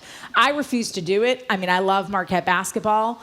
But to me, that's not how I choose to spend my alumni dollars, but that's how they get money now for kids. You can check a box when you donate to your university if you want to donate to the Name, Image, and Likeness Fund to recruit athletes to go to your school. Can I just say one more thing for those who are old school and don't think college athletes should be paid? I don't know if this is true in every state, but most states in America, the highest paid public employee in the state is the football or basketball coach. For the big public university in the state. So, we keep saying this, we really have to invite Governor Baker on here to talk about a variety of things, including he could probably certainly explain it better than I can. And better than us, I would say. Yeah. So, staying on college, let's do the good story first. UConn. Yeah. UConn women win their 12th title. First since 2016. And totally crushed the defending national champion. Yes, University of South Carolina. Yep. So can we discuss the thing we discuss every single year that UConn does well, you and I? How do you feel about a man? He's the most successful coach, I think, in the history of women's college basketball. Gino Auriemma, he's the guy here. How do you feel about that? I've never cared about it because to me, I don't care about it either. I do. Jim is going to be in his You're bonnet. hung up on it. You're hung up on it. He is hung up on it. But here's the thing: if you're the best person for the job, I want you as my head coach. And if you haven't done anything, we've seen female coaches do really terrible things to female athletes. Maybe it's not sexual assault or sexual harassment like we've seen, but we've certainly seen female head coaches. There's a lawsuit going on right now at Harvard for a female head coach that you so desperately want to coach all of your women. Yes, berating them for their bodies, berating them for their ethnicity. This idea that women are automatically always better at the job for women isn't necessarily right. And we have a text from Bill from Beverly regarding this, Jim. I want to hear it. Well, not sure why you always have to point out the coach at women's sports team is a male. If a woman coached a man's team, would that be unfair? I think you'd be celebrating it. Well, I mean, I'll tell you the answer to that question is women in coaching positions until recently virtually didn't exist. So it wouldn't be unfair because essentially they would be trying to level the playing field. But I would say if you look across college basketball, Gino Auriemma is now the exception, not the rule. There are very few male head coaches, and when you think what's your problem with it, Jim? I guess I don't understand what your problem is. Fewer opportunities for women who have been held down in terms of coaching positions in women's college sports. Trenni says that's not true. I mean, listen, if we were watching the women's NCAA tournament and all we saw were men on the sidelines and Gino was pushing for that to be the case across the board, then yeah, I would agree with you. But it's not like you look across college basketball and it's men. Now it's Gino and the ladies. And I think for him, I mean, he was very vocal prior to the national title game. He was very vocal about how great it was to see more women. Like the entire press room was almost all women covering, the women. Can we play that sound? He praised the fact he looks out at his press conference. This is Oriema, who I was just criticizing. He's expressing, I guess, his pride over the number of women who are present at the press conference. This is right before the national championship game, which they won. Here's Coach Oriema. Before I leave here, though, I do have to say this, and not just because it's women's basketball, but I've been to these Final Fours for 24 years. This is the most women I've ever seen at a press conference since I started this 40 years ago, and I'm just really, really proud of you all. There you go. I love this guy. I've always loved the guy. Love this guy. You're gonna sing. Always loved him. He's going to sing about the little tiny gymnasts in the Olympics. You don't like it. You don't like it when you saw the men coaches of the young women that were in the Olympics getting hugged by their coaches. Isn't that your problem? They were not just being hugged by their coaches. It's part of the problem. But that to me is a different thing. Is different, right? Okay. That doesn't mean just that about all opportunity. Okay, I give up. I give up. I would say Jim if the opportunity wasn't there for women anymore, then you have a valid argument. But that's one area I think that we've seen some pretty significant growth. This is a big moment. Trenni Marjorie 1, Jim 0. Okay, I know. fine, thank you. It's great. It's about time. Yeah, and Trenni also, Marjorie and Gino Oriema won. Okay. And to Gino's credit, so he does that before the game. Then after his team goes out and wins the national title and blows out South Carolina, he comes out and then complains to the NCAA about the unfair conditions that women's basketball players face that men don't. Like the women play all these games lumped together. They only have 2 sites for their regionals instead of 4 for the men. Didn't like the travel schedule. Doesn't like the travel schedule where the men have 6-7 days between games and the women have 2 or 3. They're going cross country from Spokane down to Tampa. It's hard as a professional athlete, even a young professional athlete, to compete at the highest level. Didn't you hear me say you won? Who was the one who was complaining about that? Gino Oriema. She's one should be 6 feet under, Jim. Burying you right there. Can I take another unpopular position Certainly, while you're here? sure. Certainly. I don't think I am very careful about not using words like choke when it comes to college athletes because they're young people. But are you going to say that about Houston? No. I have never seen a worse fade than Duke. In the men's semifinals. I assume people, even if you don't follow, you know who Cooper Flagg is. He won all the awards, best college basketball player, freshman Maine. At Duke. He's from Maine, which obviously is the dreaded local angle. That was one of the worst collapses in the last 3 minutes of the game. They were up 14 points. With 6 minutes to go. 7 minutes to go in the second half, and they completely fell apart. Now, in Duke's defense, Houston is the Ken Pom #1 best-ranked defense. They're an unbelievable defensive team. Houston is they're not as talented. Their players aren't as talented. But Kelvin Sampson is an experienced head coach, and he just dialed them up. But I think, you know what I think? I think Duke thought, we're up 14, we're going to win, we're going to go, and we've got Cooper Flagg, and we're going to win the title. I think they took their lead for granted. Weren't they up 6 with 30 seconds or something? I think they were up 14. They were up 14, with 6.5 or 7 minutes to go. You don't watch a game? You're a big basketball fan. I missed it. I'm sorry. Can I ask you a question? What do you think about Gino Oriema coaching the women's team at the university? We did that already. He is the best. He is the best by far. That's hard. One last question about this, since I know almost no. By the way, Houston lost in the national title game too. By 2 points. They completely blew it in the final seconds. They were up by double digits. They were up. They blew it. They couldn't even get a shot off in the final 7 seconds, and Florida held on to win. They turned the ball over in Florida. Here's a question for you who've been in and around professional athletes, some friends, obviously you've covered zillions of them through the years. Marjorie and I, off the air, still talk. She talks about a horrible column she wrote 24 years ago. I talk about a horrible radio show we did 12 years ago. And a great athlete like Cooper Flagg arguably blows the game at the end with a missed shot and a foul. The same day that he wins the best player in college basketball. Does that stay with that level of an athlete forever, or do they have the ability to just move on and go to the next game? I hope, I think there's a balance, right? Because as soon as you started talking about that, I thought about, my mind immediately went to football and went to Aaron Rodgers and Tom Brady. Those were two guys who, even though they ended up excelling at great levels, they always held on to slights or missteps in the Brady past. Say that, yeah. You know, that was always, they always found something that underestimated they thought in Michigan. Right, underestimated at Michigan. Aaron Rodgers falls in the draft. You know, the Patriots go out and draft Jimmy Garoppolo, and suddenly Tom Brady gets better. You know, so you see it all the time, I think. So if Cooper Flagg is an elite, great athlete, he won't completely forget that. He'll remember that he blew it and had an opportunity to win a national title and then go on to the NBA. And hopefully he doesn't let it cloud his ability or his confidence, but hopefully he uses it and says, I never want that to happen again. Did you read his GPA in the paper this morning? No, I didn't. 4.0. Wow, that's in the impressive. fall. I mean, but you know what I always wonder when you're watching the NBA games? They're having an off night. They just can't hit the side of a barn. Yeah. But they keep doing the three-pointers anyway. They're missing and they're missing Supreme and they're missing confidence. and they're missing. Yeah, but when you think after you miss 12 out of 15, you might think that's not what you say. What do you say every time we're watching an NBA game? Too many three-pointers. No, what do you say?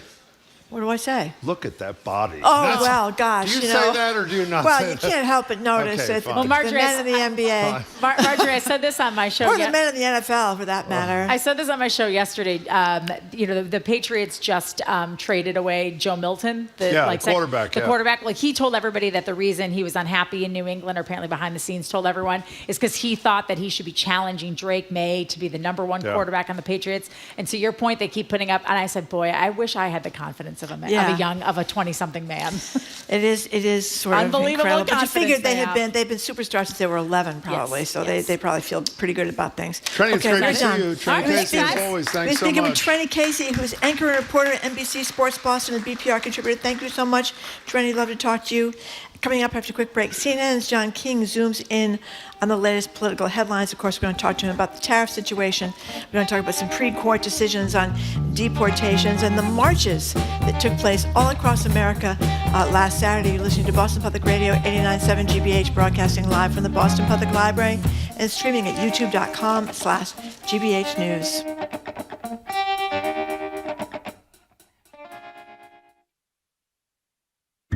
Do you have a number? So 3 + 2 is 5 + 5 is 10. That's a 1. One that you play every time? I play my dog's birthday.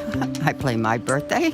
Last 4 numbers of my mother's phone, you know. On this week's Scratch and Win, how the state lottery stole the numbers game and revenue from the mob. The lottery came up with some catchy, you can't win unless you play, you know, that kind of stuff.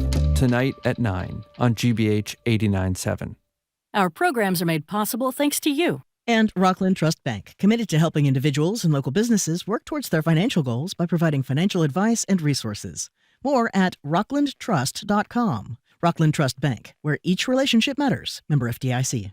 And Heights Crossing, an assisted living and memory support community offering residents experiences aimed at promoting independence, inspiring curiosity, and encouraging connection with others. More at heightscrossing.com.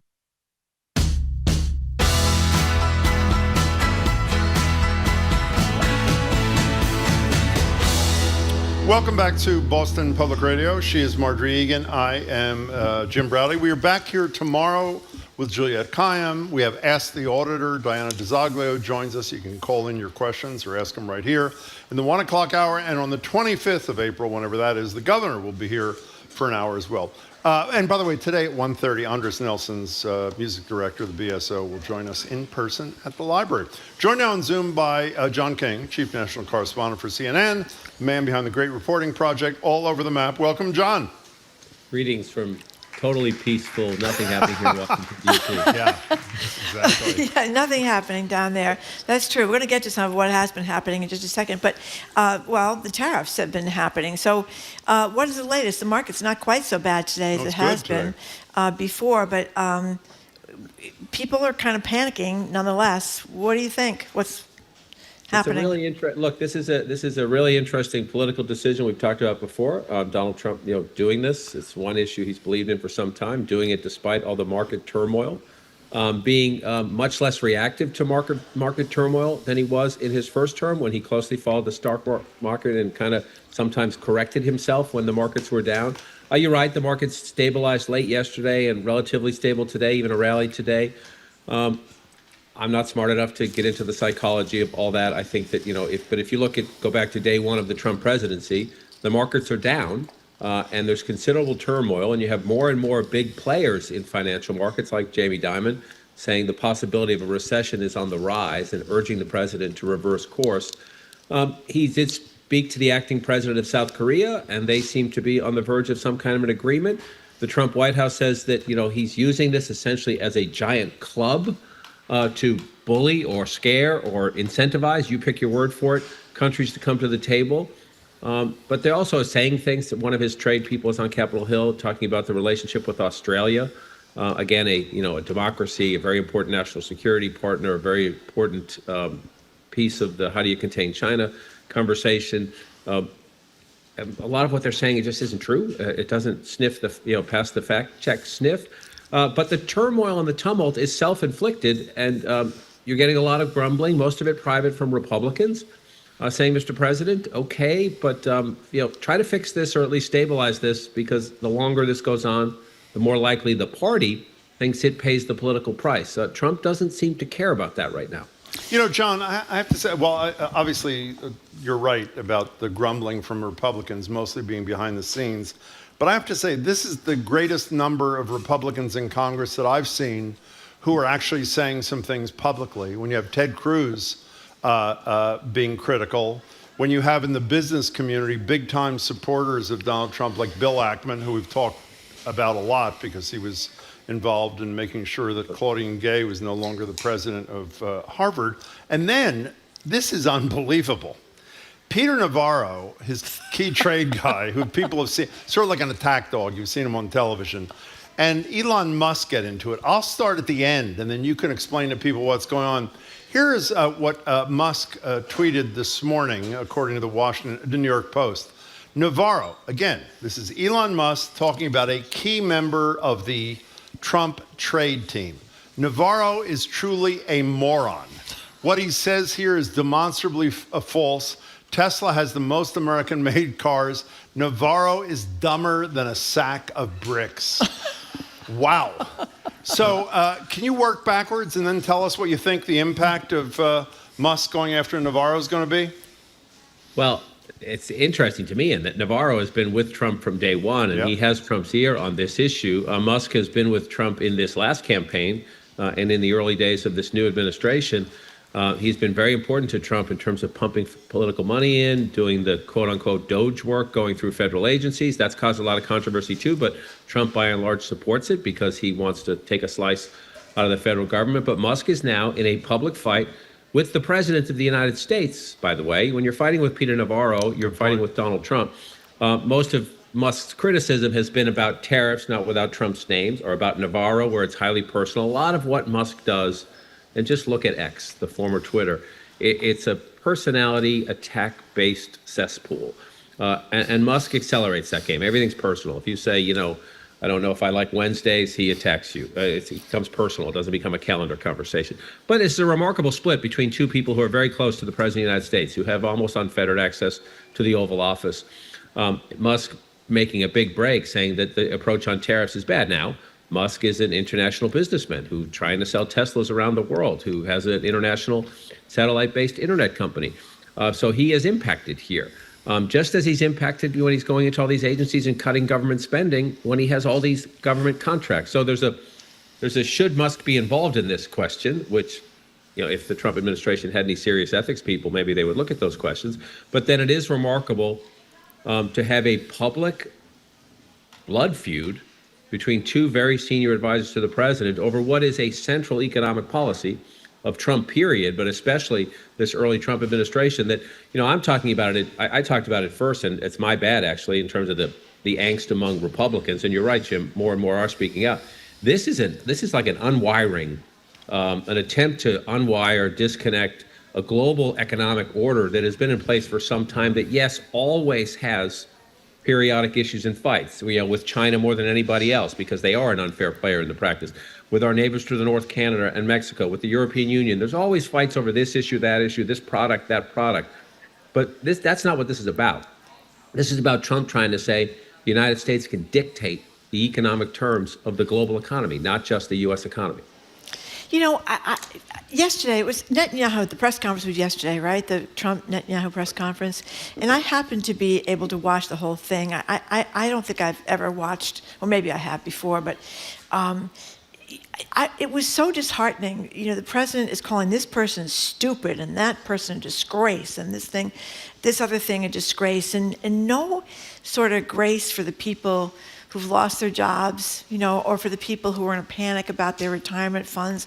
No sort of comfort at all to what people are going through. And it was just, I don't know, I can't imagine what it's like to be in a room with that guy by yourself when the camera's on, because that's what he was doing when the cameras were on. And I guess that's just standard operating procedure. Everybody's stupid, everybody's disgraced, nobody knows what they're talking about, and not a word of comfort. Empathy is not part of his, play deck, if you will. Yeah. Back when Joe Biden, who was never a great communicator, but back when Joe Biden, early on when he was vice president under Barack Obama and early on in his presidency, that was one thing he was actually quite well known for, is his empathy, being able to go into a room because of all the personal loss Biden went through, to go into a room, and even if you're doing hard things, have some compassion for the person you're dealing with, or be able to draw them into a conversation about grief or about difficulty. That's not how Donald Trump does it. It just isn't. And you're right, it can be very off-putting at times, and it can seem insensitive, and it can seem cold. Again, I go back to the point about the economic turmoil he's caused with the tariffs. He often doesn't seem to care. He thinks he's right, and he's going to do it his way. Well, that is one of the theories, about why he's done this in such a haphazard way, like Doge, not kind of carefully thinking it through and figuring out which countries and how to go about a kind of a slash and burn thing. But that he doesn't care. He's talking about running for a third term, but I think the consensus is he doesn't have to worry about getting elected a third time. And if the ship goes down, the ship goes down.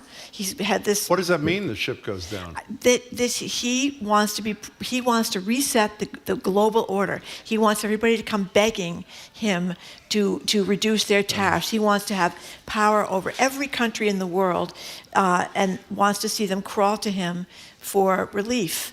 And that's what this is about. It's about asserting his dominance over the world, well, but basically. I hear that, but John, and I tend to agree with it until you see he threatened China, and China says essentially, screw you, and now the tariffs are going up to 100%, which I'm sure will thrill people in America who buy iPhones and computers and other electronic kinds of things. So I know it's discussed on CNN all the time, and as you know, we're faithful watchers. I don't accept Marjorie's analysis of this, even though that's the dominant, that he doesn't give a damn anymore. When more and more Republicans start getting screamed at back home, and you know this 10 times better than we, about the price of everything, about my retirement account disappearing despite one good day today, it seems to me more and more Republicans are finally going to grow a you-know-what and do something. 67. So does he hold the line on everything for forever, as Marjorie's suggesting?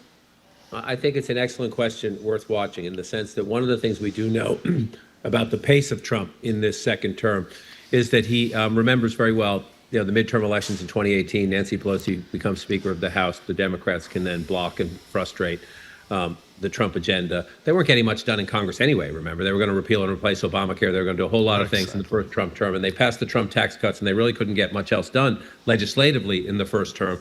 But then Nancy Pelosi came along, and they got nothing done.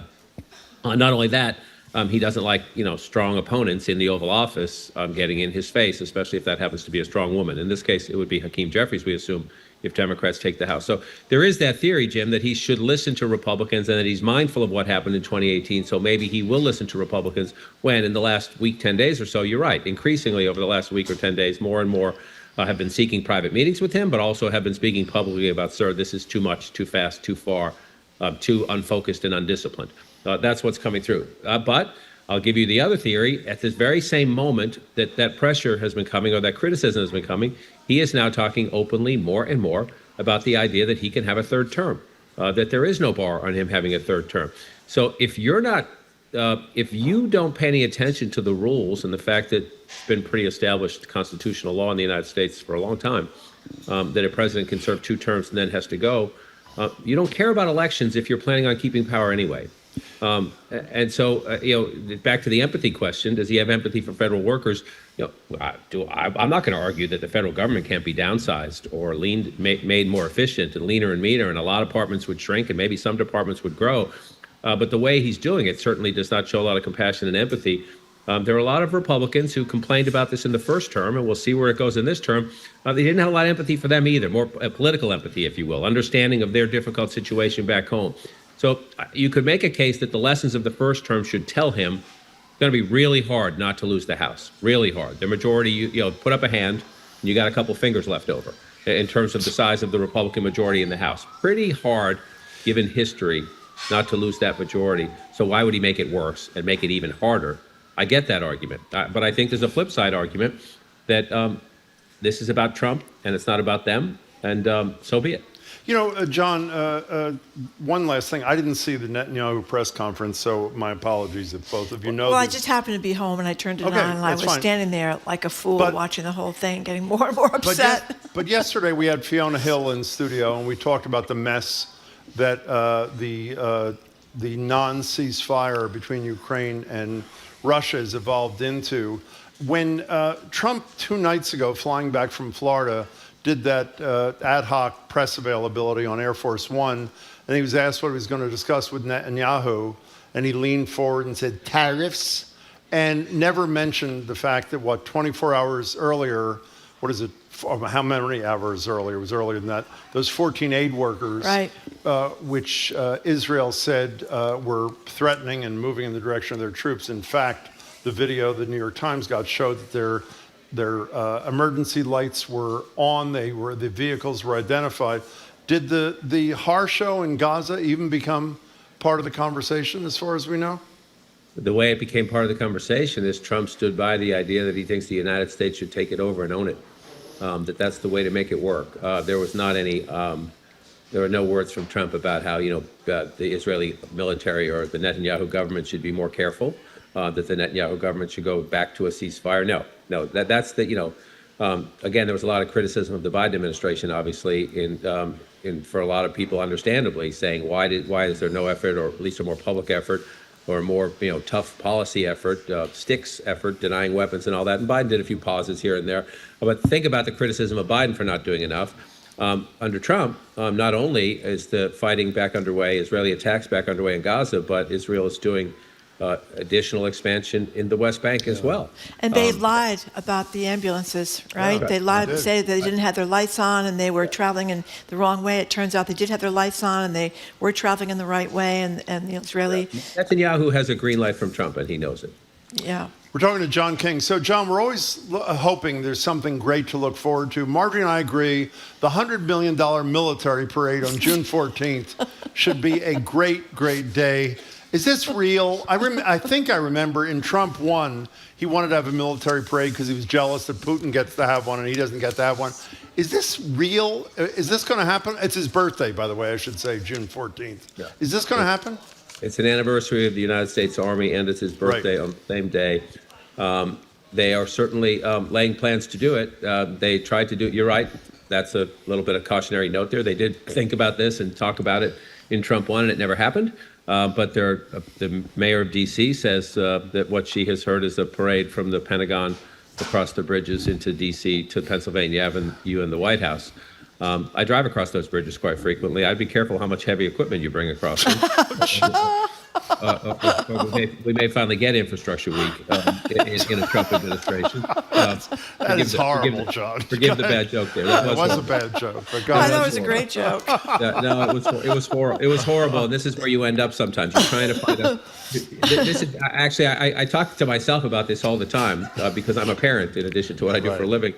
And you try to find sarcasm or cynicism or dark humor sometimes. That's all we do.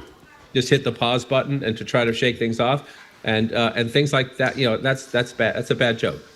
It's a bad joke. This is a conversation. It's not my call. It's the call of voters around the country. And I know you saw some protests. There's a lot of marches over the past weekend. But this is a conversation the American people, no matter who you voted for, should be in constantly, no matter who your president is. But this one is kind of action-packed and controversial outside the box about what do you want your president to do? And do we want, May Day style parades like they have in Moscow, or Kim Jong-un style parades like they have in Pyongyang, where the military parades by the house, the White House in this case, where our leader lives, or where the central square of our country is, and they have the full salute and we have the marching band. Is that something we want? Okay, not my call. But I do think that in this administration, a lot of these conversations are being stirred. How strong do we want our president to be? What happened to our legislative and our judicial branches in our supposedly, three-tiered, three-stool equal branches of government? How do we want our president to talk about federal workers, even if you make a decision to lay a lot of them off, and even if you think that's the right decision? How do you want to talk about that? So I could go on and on and on. I do think there are a number of conversations being stirred beyond the specifics of what the new administration is doing. It's not so new anymore. We're getting closer to 100 days anyway.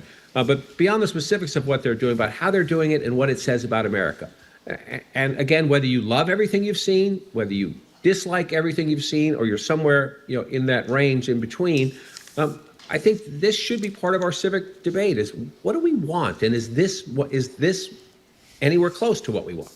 Talking to CNN's John King. So there've been a couple of decisions from the Supreme Court, 7-2 decision that they can that it was okay to fire the provisional workers in these various federal departments. So clearly Trump won on that one. It's kind of a split decision, I think, on the Venezuelan deportations. On the one hand, they're saying he can use this ancient war act to deport people out of the country, like the alleged Venezuela gang members. But they also said you could have due process. So that means that the head of ICE, Honan, who talks about deporting people based on their tattoos, is going to have to do more than that. So I think it's a win for due process, at least. I think that one's more of a split decision in the sense that the White House is, saying it's good for them in that they have the power. They do have the authority. But you're right. The Supreme Court did say you can't just do it willy-nilly. You have to have a process, due process. And then in the provisional workers case, the 7-2 tells you that, even some of the liberals read the law and said, well, like it or not, I think that law says the president has the power here when it comes to provisional or temporary workers. But that's not a final decision. That's just stopping a judge who said you have to rehire them. Yep. So they're going to go through the process. So you have two cases there, Marjorie, of what are going to end up being, a dozen or more questions about executive authority, executive power, what can and cannot the president do. In the case of the deportations, what maybe can a president do, but not the way this president is doing it. Do you have to have a step? Do you have to have more of a clear process that give people at least time to make their case before you can't automatically throw them out of the country?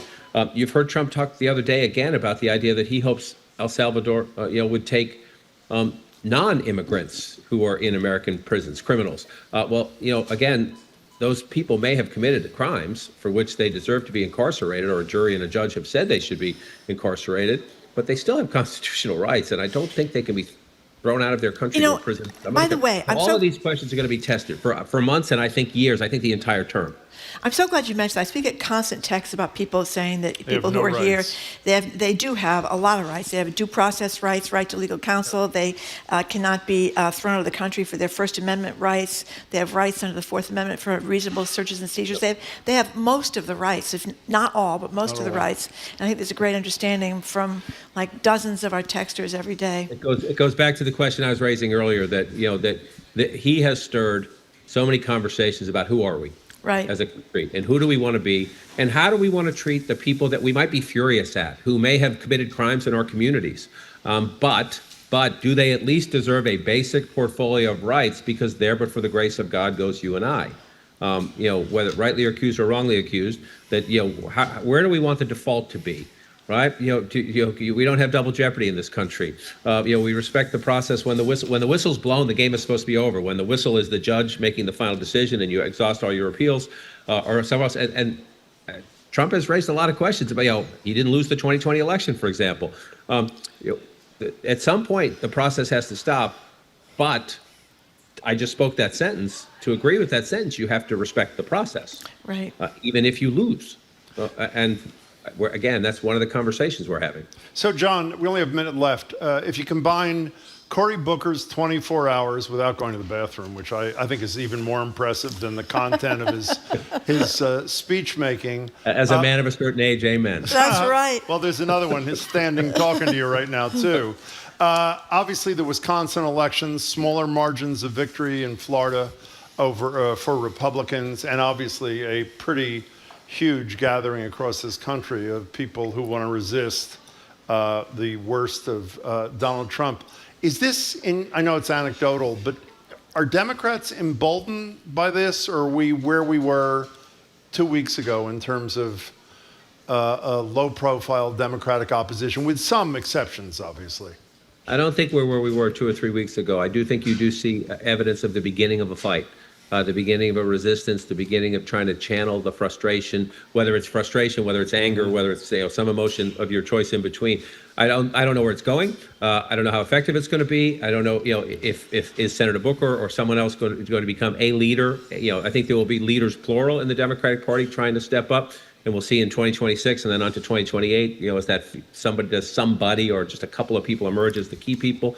But I do think you see the beginning of a fight. I do think you see that a lot of this conversation, understandably, has been louder in Washington and around Washington because more federal workers live here. The White House is here. The national media is here. The political media is here. And I think you're beginning to see that it is starting to reach further out into the country.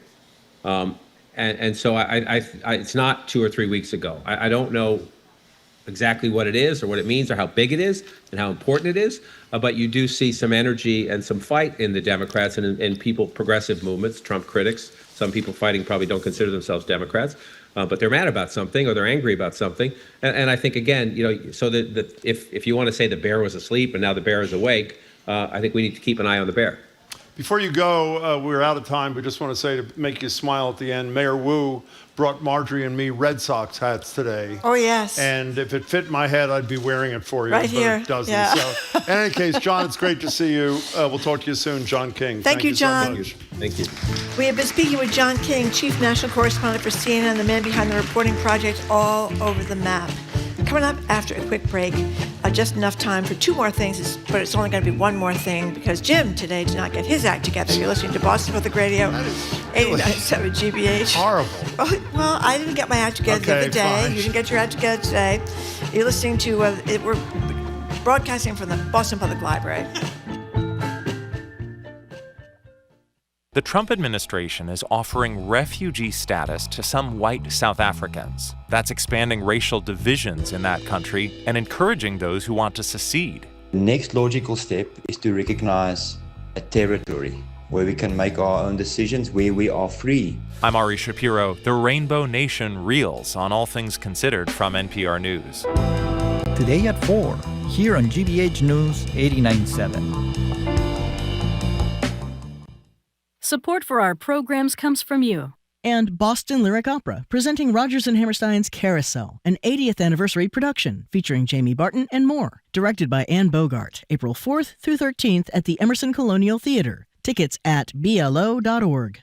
And Mass General Brigham Health Plan, ranked #1 in member satisfaction among commercial health plans in Massachusetts by J.D. Power for the second consecutive year. Details at mgbhp.org/everyday. I'm Jim Browdy.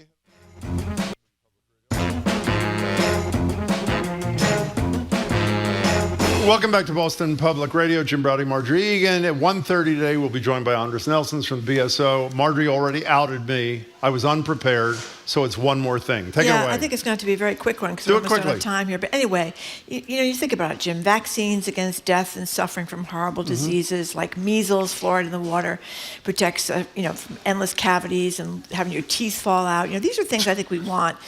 No measles or almost no measles and good teeth. Haven't you noticed Americans really have good teeth compared to the rest of the country? We do.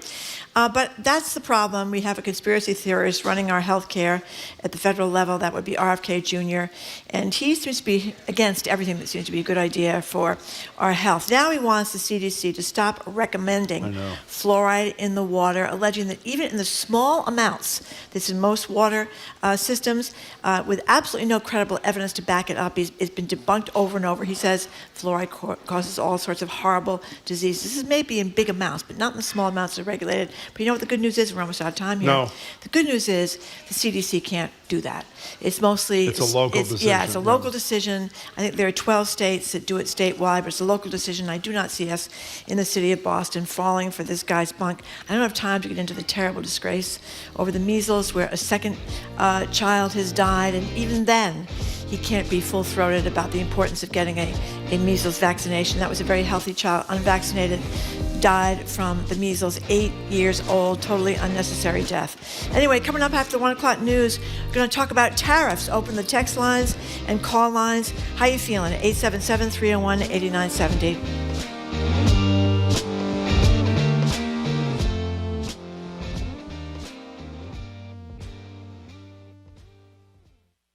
Cozy up with a good book at GBH's virtual book club, Beyond the Page. Here's how it works. Check out any of the books by this month's featured author. Then join us for a virtual discussion with the author. Learn more at gbh.org/events. Support for GBH comes from you. And Atlantic Design Center by Eldridge Lumber and Hardware, committed to helping you achieve your vision for a new kitchen or bathroom and guiding you from design to completion with showrooms in York and Portland, Maine. AtlanticDesignCTR.com. And Turkish Airlines, flying to over 300 destinations worldwide, including Athens, Seoul, Mumbai, and more. A complete list of destinations and more information is available at TurkishAirlines.com. You're listening to 89.7 WGBH HD1 Boston. Online at gbhnews.org. GBH News. What matters to you? 89.7 GBH, live from the Boston Public Library.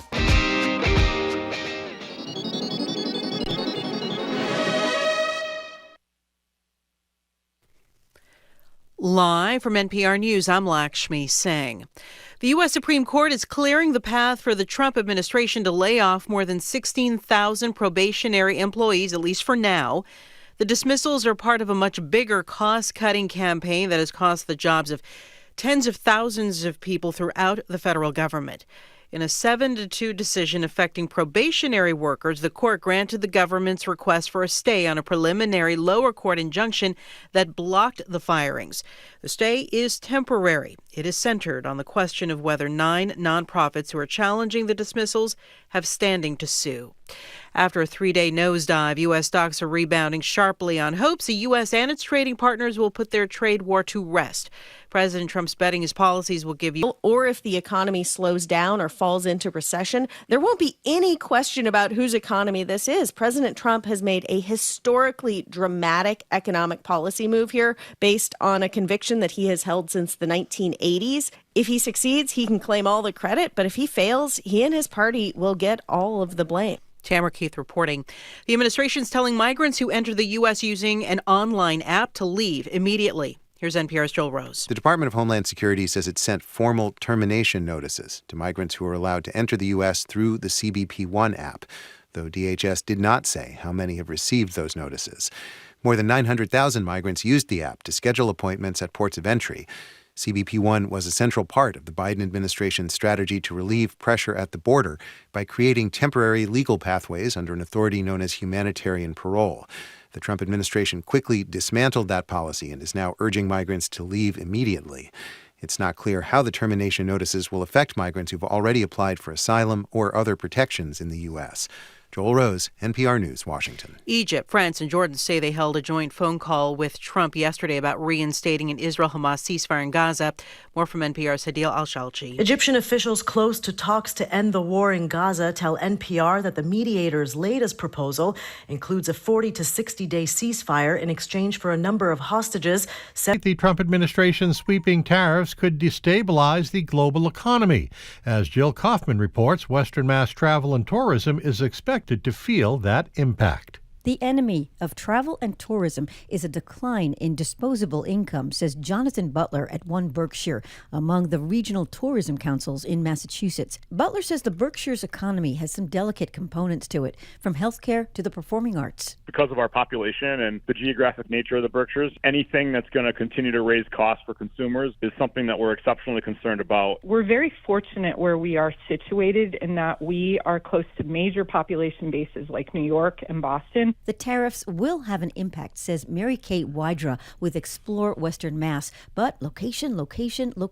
Those are primary feeder markets for us. There are a lot of people in those markets, all with different levels of spending when they plan a trip. Wydra says they'll continue to promote Western Mass as a, quote, great value destination and see how this all plays out. Jill Kaufman reporting. Starting today, Falmouth police officers will be wearing body cameras with their uniforms. That's according to a Facebook post by the police department. The body-worn camera program was piloted this past winter. Facebook post says that the program is meant to increase transparency and strengthen the community trust in police. Depending on the situation, the post says you may be recorded. Red Sox play the Blue Jays at Fenway tonight, 6:45 start. The Bruins in New Jersey, the Celtics at New York. It is 41 degrees in Boston. This is GBH News. Support for NPR comes from NPR stations. Other contributors include Dana-Farber Cancer Institute, whose scientists worked to lay the foundation for CDK4/6 inhibitors, which are increasing the survival rate for many advanced breast cancers. danafarber.org/everywhere.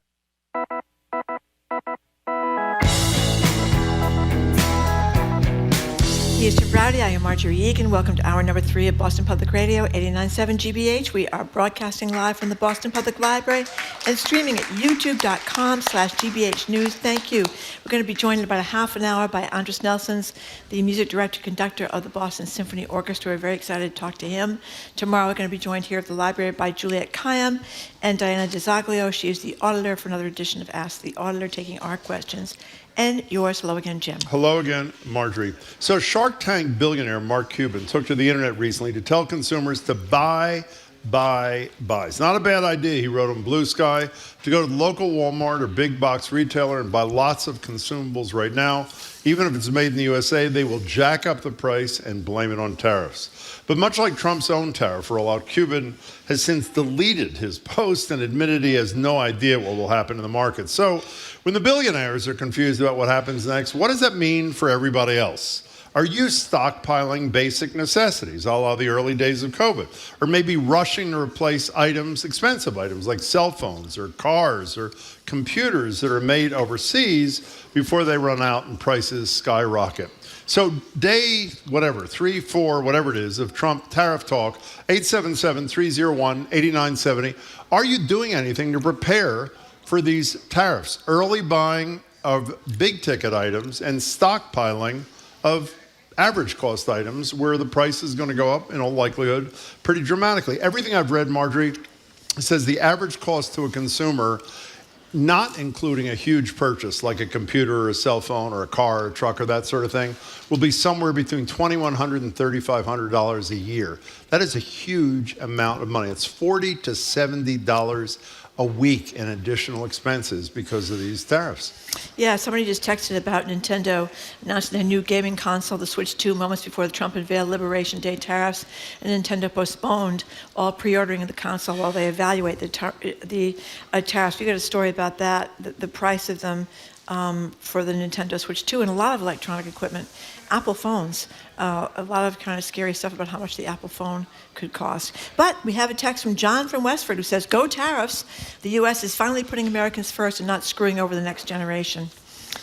John, John's a really good caller. He's a fairly conservative person. I hope you'd call, because every single person who does not work for Donald Trump, who speaks about the, quote, benefit of the tariffs, meaning American manufacturing is going to come back here, talks about it, for the most part, being years. There was a guy last night on CNN who's one of the international experts on consumer electronics.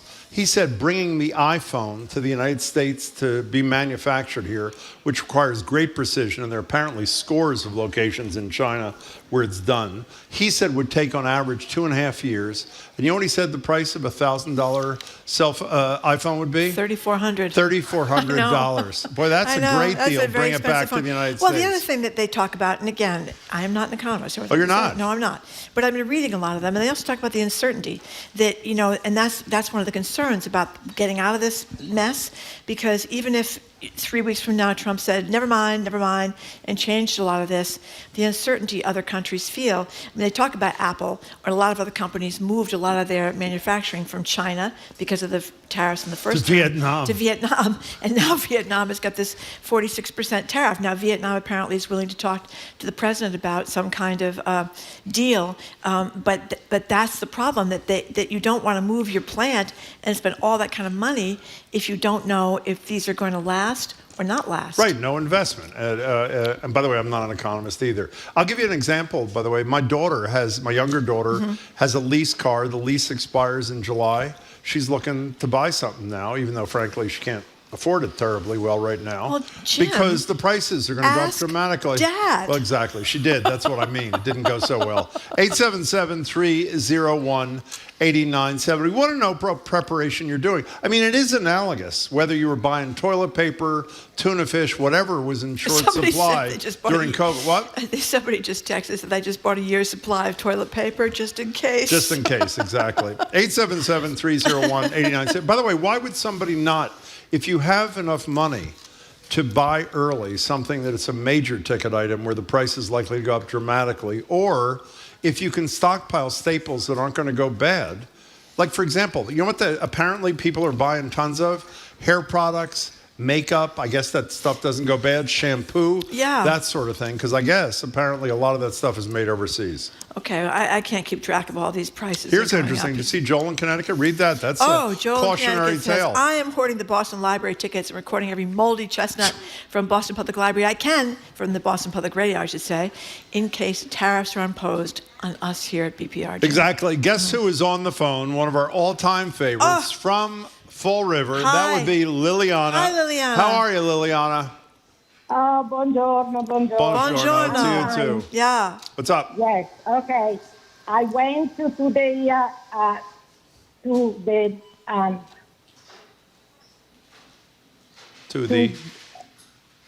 I'm sorry. That's okay. It's okay. It's fine. Okay. Now, what I am providing now, I'm buying now, is a lot of Italian pasta, the imported one. Yeah.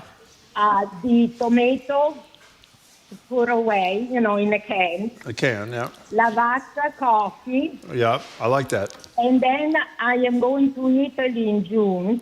Oh. And I am bringing an extra suitcase.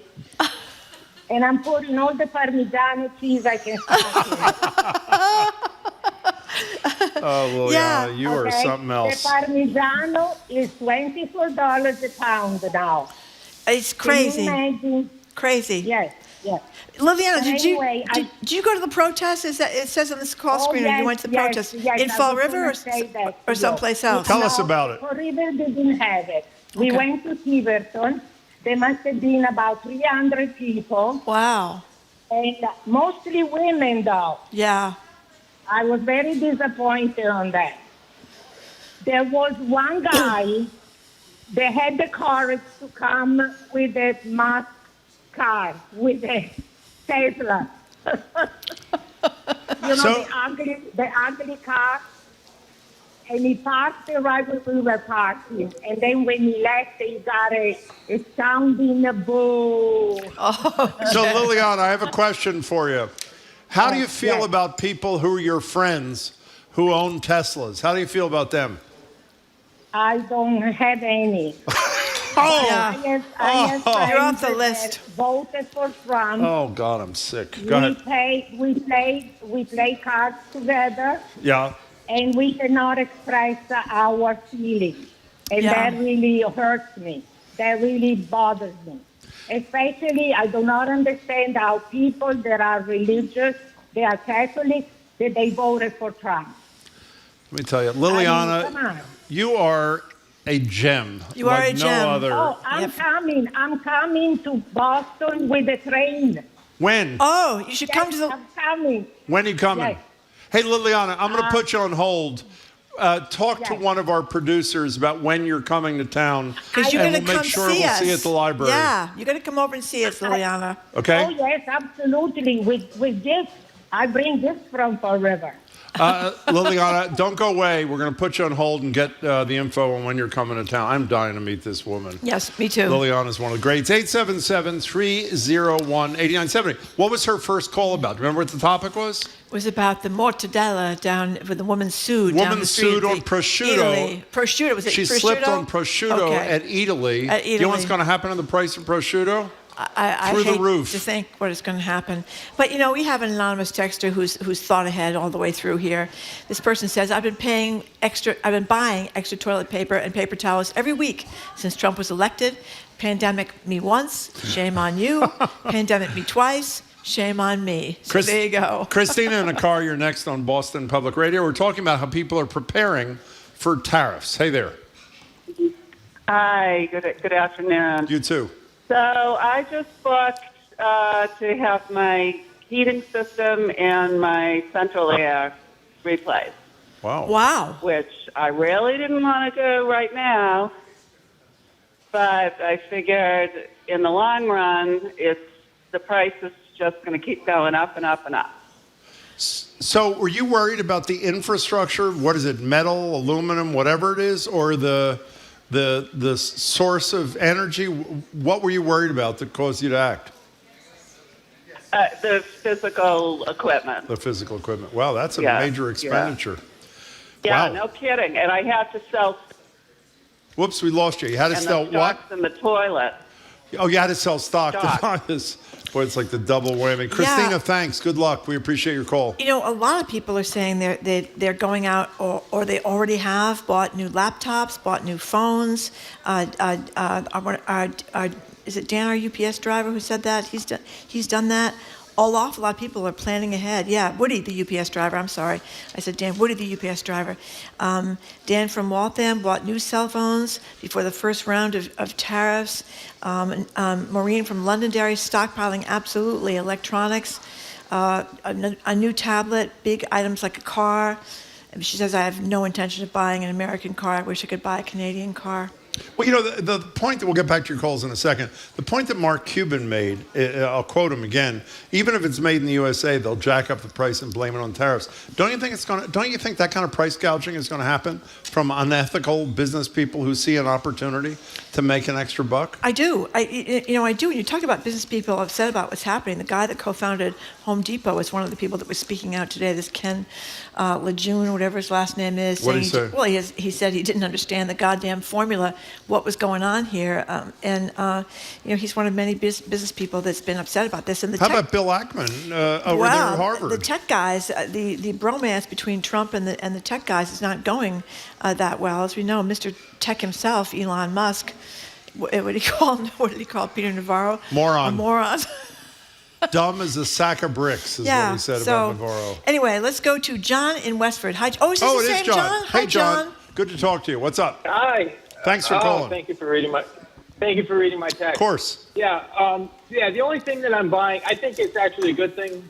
I think it will lower the deficit with these countries. The EU already agreed to zero tariffs, which would be nice. I think these are more reciprocal or that's how I didn't know that. Talking about it. Well, talking about it and doing it are really, two. Go ahead, keep going, John. Yeah, I don't think they've done it, Yeah, but John. go ahead. Anyways, but the only thing that I stockpile, I guess you could say, is medication.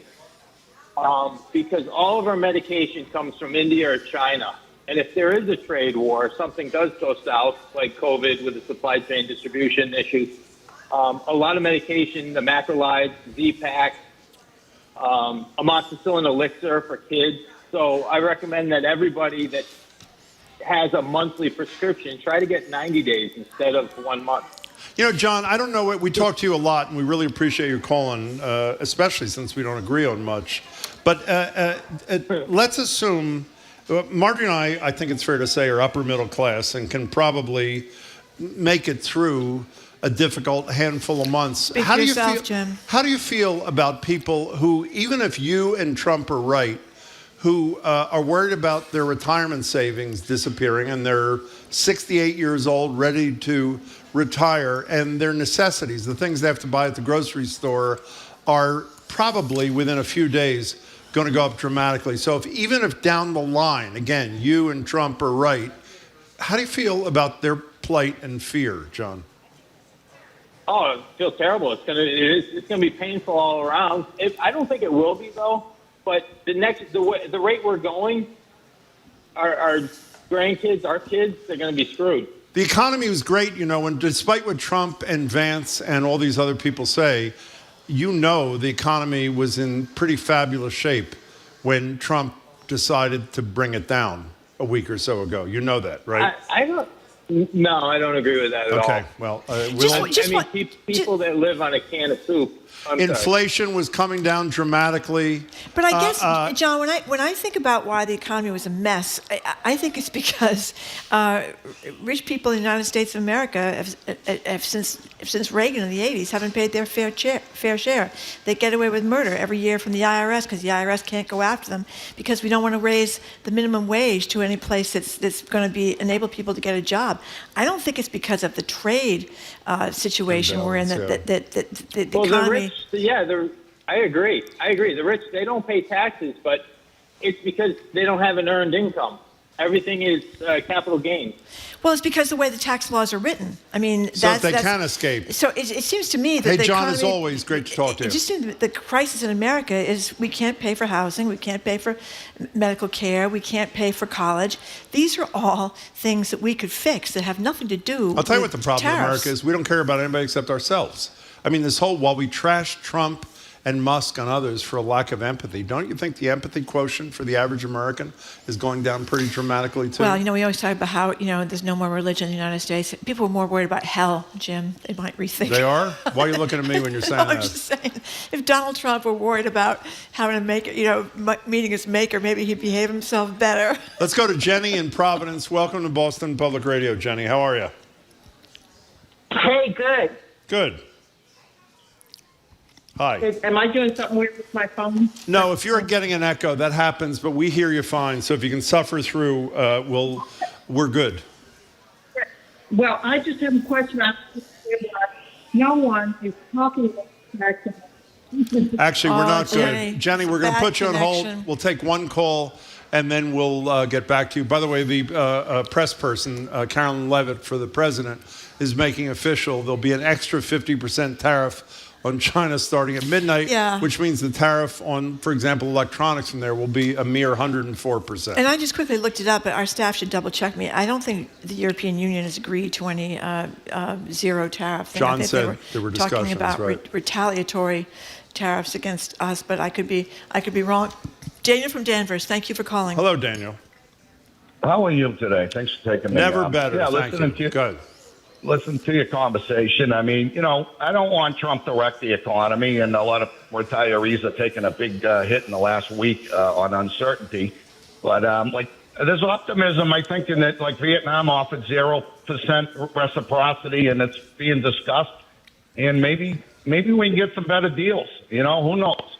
But whatever Trump does, he's got to do it quickly. It can't go months and a year. We've got midterm elections next year, and it's a big risk for him. So, well, it's a bigger risk for people who can't afford to suffer the economic consequences.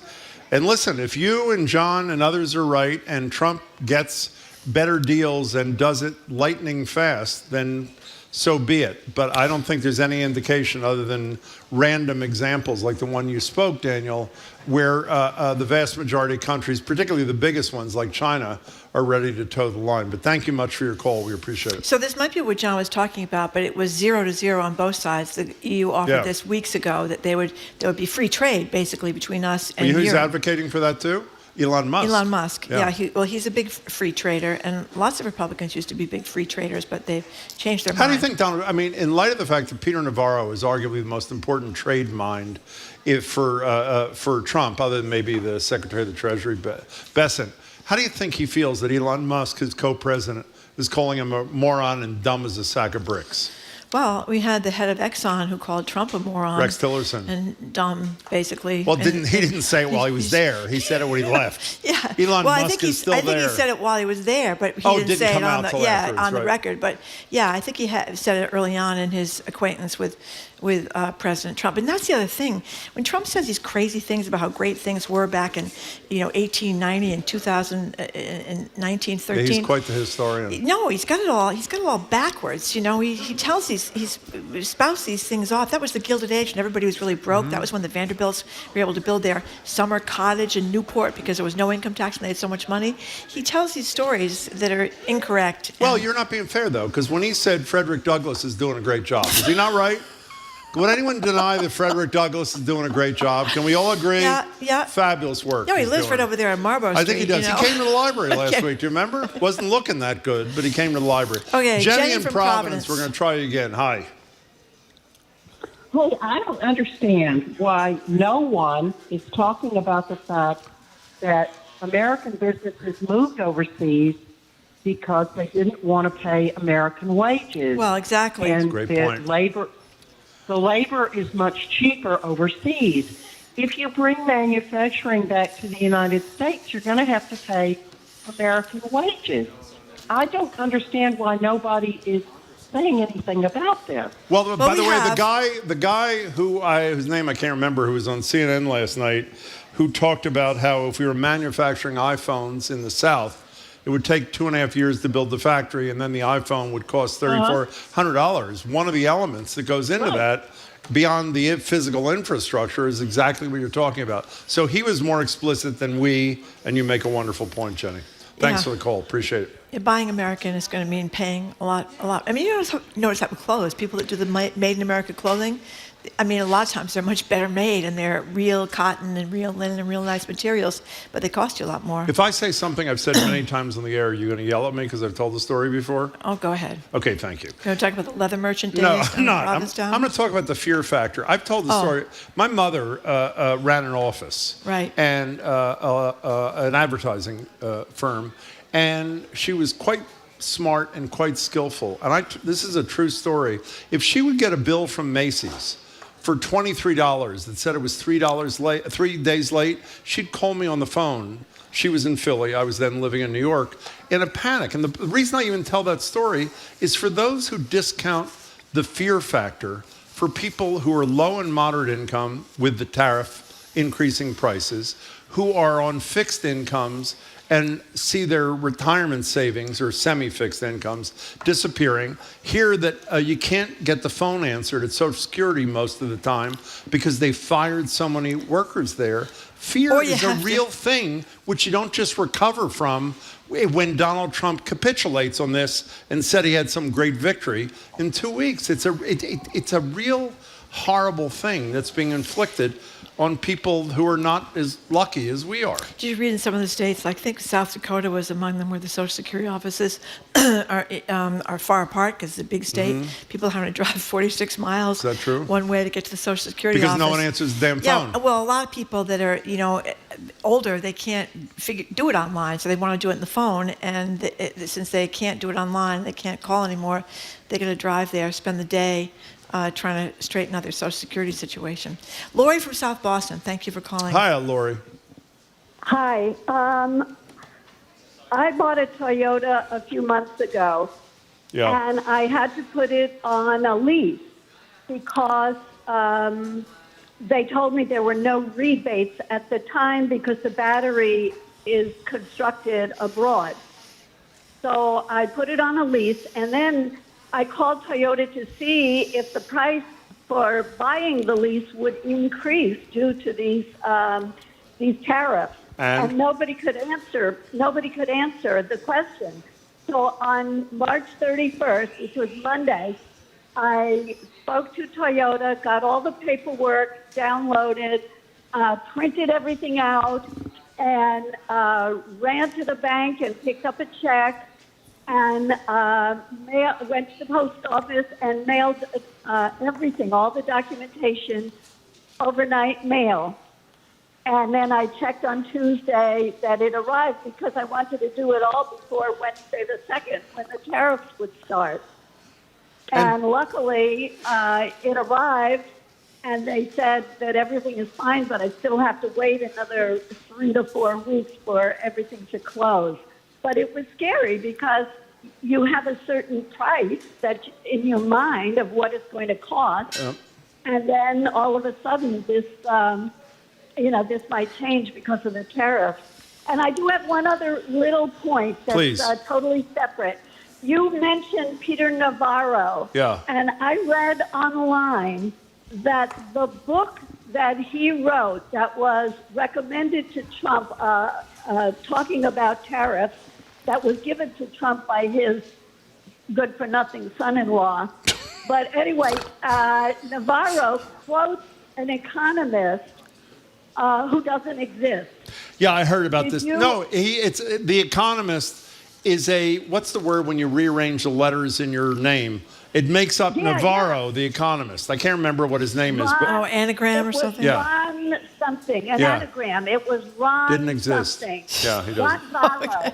And doesn't exist. Oh, yeah, somebody texted about that. This man is ruining our economy, and he has absolutely no basis for it. I can't imagine anybody in leadership in our government making something up, Lori. Lori, thank you very for the call. much. Really appreciate it. For that call. We're getting a text from a guy who says he's an investment professional, Jim. Yeah, so he yes, says. That's what he says. And he says he's now retired in Hilton Head Island, South Carolina. Maybe he is. Anyway, he says today's increase in the market is what's known as a dead cat bounce. You ever heard of that? No. Watch the 2-year treasuries for the best tea leaves. Yeah. So I don't know what dead By the way, cat Marjorie bounce and I, means or 2-year treasuries, first time but I'm going to when watch we get them. in every morning, first thing we do is check the 2-year treasuries. Unfortunately, we don't know what they are. I don't know what they So are. it's very hard to check them. But if we did, we would, is what I'm basically telling you. Okay. We have time for maybe one more. Jim and Newton, thank you for calling. Hello, Jim and Newton. Oh, hi. Hi. Yeah, I love your show. I just wanted to give you 2 things that I wanted to have out there. Please. One of them is the issue of the balance of payments. I don't think that people understand that that we buy stuff from someone, they don't buy something from us, and that's the reason there's a balance of payments. We can't have people in Bangladesh are not interested in that product, and we're raising their fee for the import tariff to fit 45%, and that's true of everything. Jim, if you don't want to buy stuff from them, Jim, don't buy it. It's clear that you know more than we do, but one thing I know that I bet you know is that every economist who doesn't work for Donald Trump says if you want to address that imbalance issue, there's a way to do it that doesn't inflict immeasurable pain on low and middle income people, which is the route he's chosen. So no one's quarreling with the goal. I don't think they are. What they're quarreling with is the sadistic way that Trump, Navarro, and all these other characters are going about it. Jim, thanks for the call. I mean, it's the same thing with Doge. No one is going to deny that there's waste and the bureaucracy is huge and that there's a lot of problems with the Department of Education. But you don't kind of get there by just chopping it off at the knees. And the same thing has been said about these tariffs, that there was a thoughtful way to go about this, really analyzing our relationship with country A and country B and country C, instead of just this boom across the board, cutting off the whole deal at the knees once again. And that's the problem. It's kind of like reckless and out of control, and it's making people very nervous. Now, can I tell you what we're doing here? A little odd. We're about to talk to Jared Bowen. Now, that may cause you to think it's the end of the show. It is not, because we're going to be joined by Chad Smith and Andris Nelsons from the BSO in a minute, and we didn't want to interrupt them, so we decided to interrupt ourselves. Hello, Jared. How are you? I know. I'm all confused, too. Do I not start my show right now? I have no idea. I'm so lost. No, you don't. So you're doing any tariff preparation? You buying anything? I hope not. What are you doing? I'm not, but I have to say that I keep getting all these emails, like I'm sure we're all getting, beat the tariff by buying this or that, and so many of them come from the small businesses, and I just think this is what they're facing because they know their sales are about to crater once this takes effect, and so every time I get one of those emails, I think about this. Well, I shouldn't have asked the question because, as we know, Jared has absolutely nothing in his refrigerator. So what would you stockpile? The answer is absolutely nothing. What do you got, vodka and olives? Is that what you have in your fridge? I do love avocados, so I would stockpile avocados. Avocados, maybe you better. And champagne. Champagne. By the way, that's another thing we haven't talked about. Like our vodka. urban Lots of grape people- friends. Remember when they were here when they were talking about tariffs a few months ago? Lots It of could be a people nightmare. are stockpiling booze to get through the next pandemic-like situation. So what are you doing on that show of yours at 2 o'clock? So we're going to be talking about Actors Shakespeare Project has a new consideration of A Midsummer Night's Dream, but this has a culture club twist, a club culture twist to it. So it'll be set in modern day. We'll talk about that. And then you may have seen this piece by the New York Times chief TV critic, James Poniewozik, who looked at why all of a sudden all the TV presidents that we've seen for years are very strange and weird because it barely keeps up with what we're seeing coming out of the White House now. So we'll have that conversation, and then a beautiful exhibition at the Museum of Fine Arts right now looking at Vincent van Gogh and this amazing relationship he had with a postman and his family who took them into their embrace at the end of his life. Hey, I before saw you a go, huge line outside the MFA driving there down Huntington Avenue.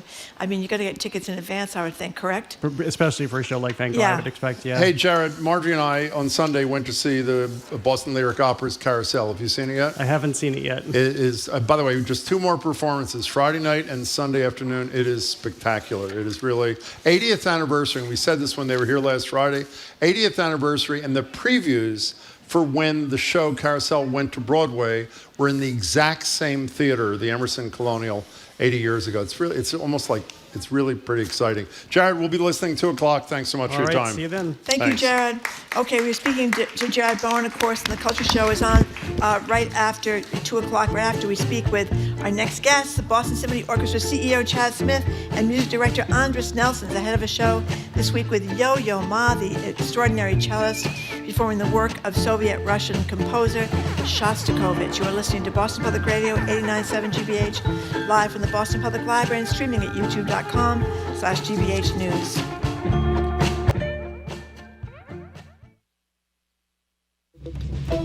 I'm Arun Roth. Coming up on GBH's All Things Considered, more international students at local colleges are getting their visas revoked by the Trump administration.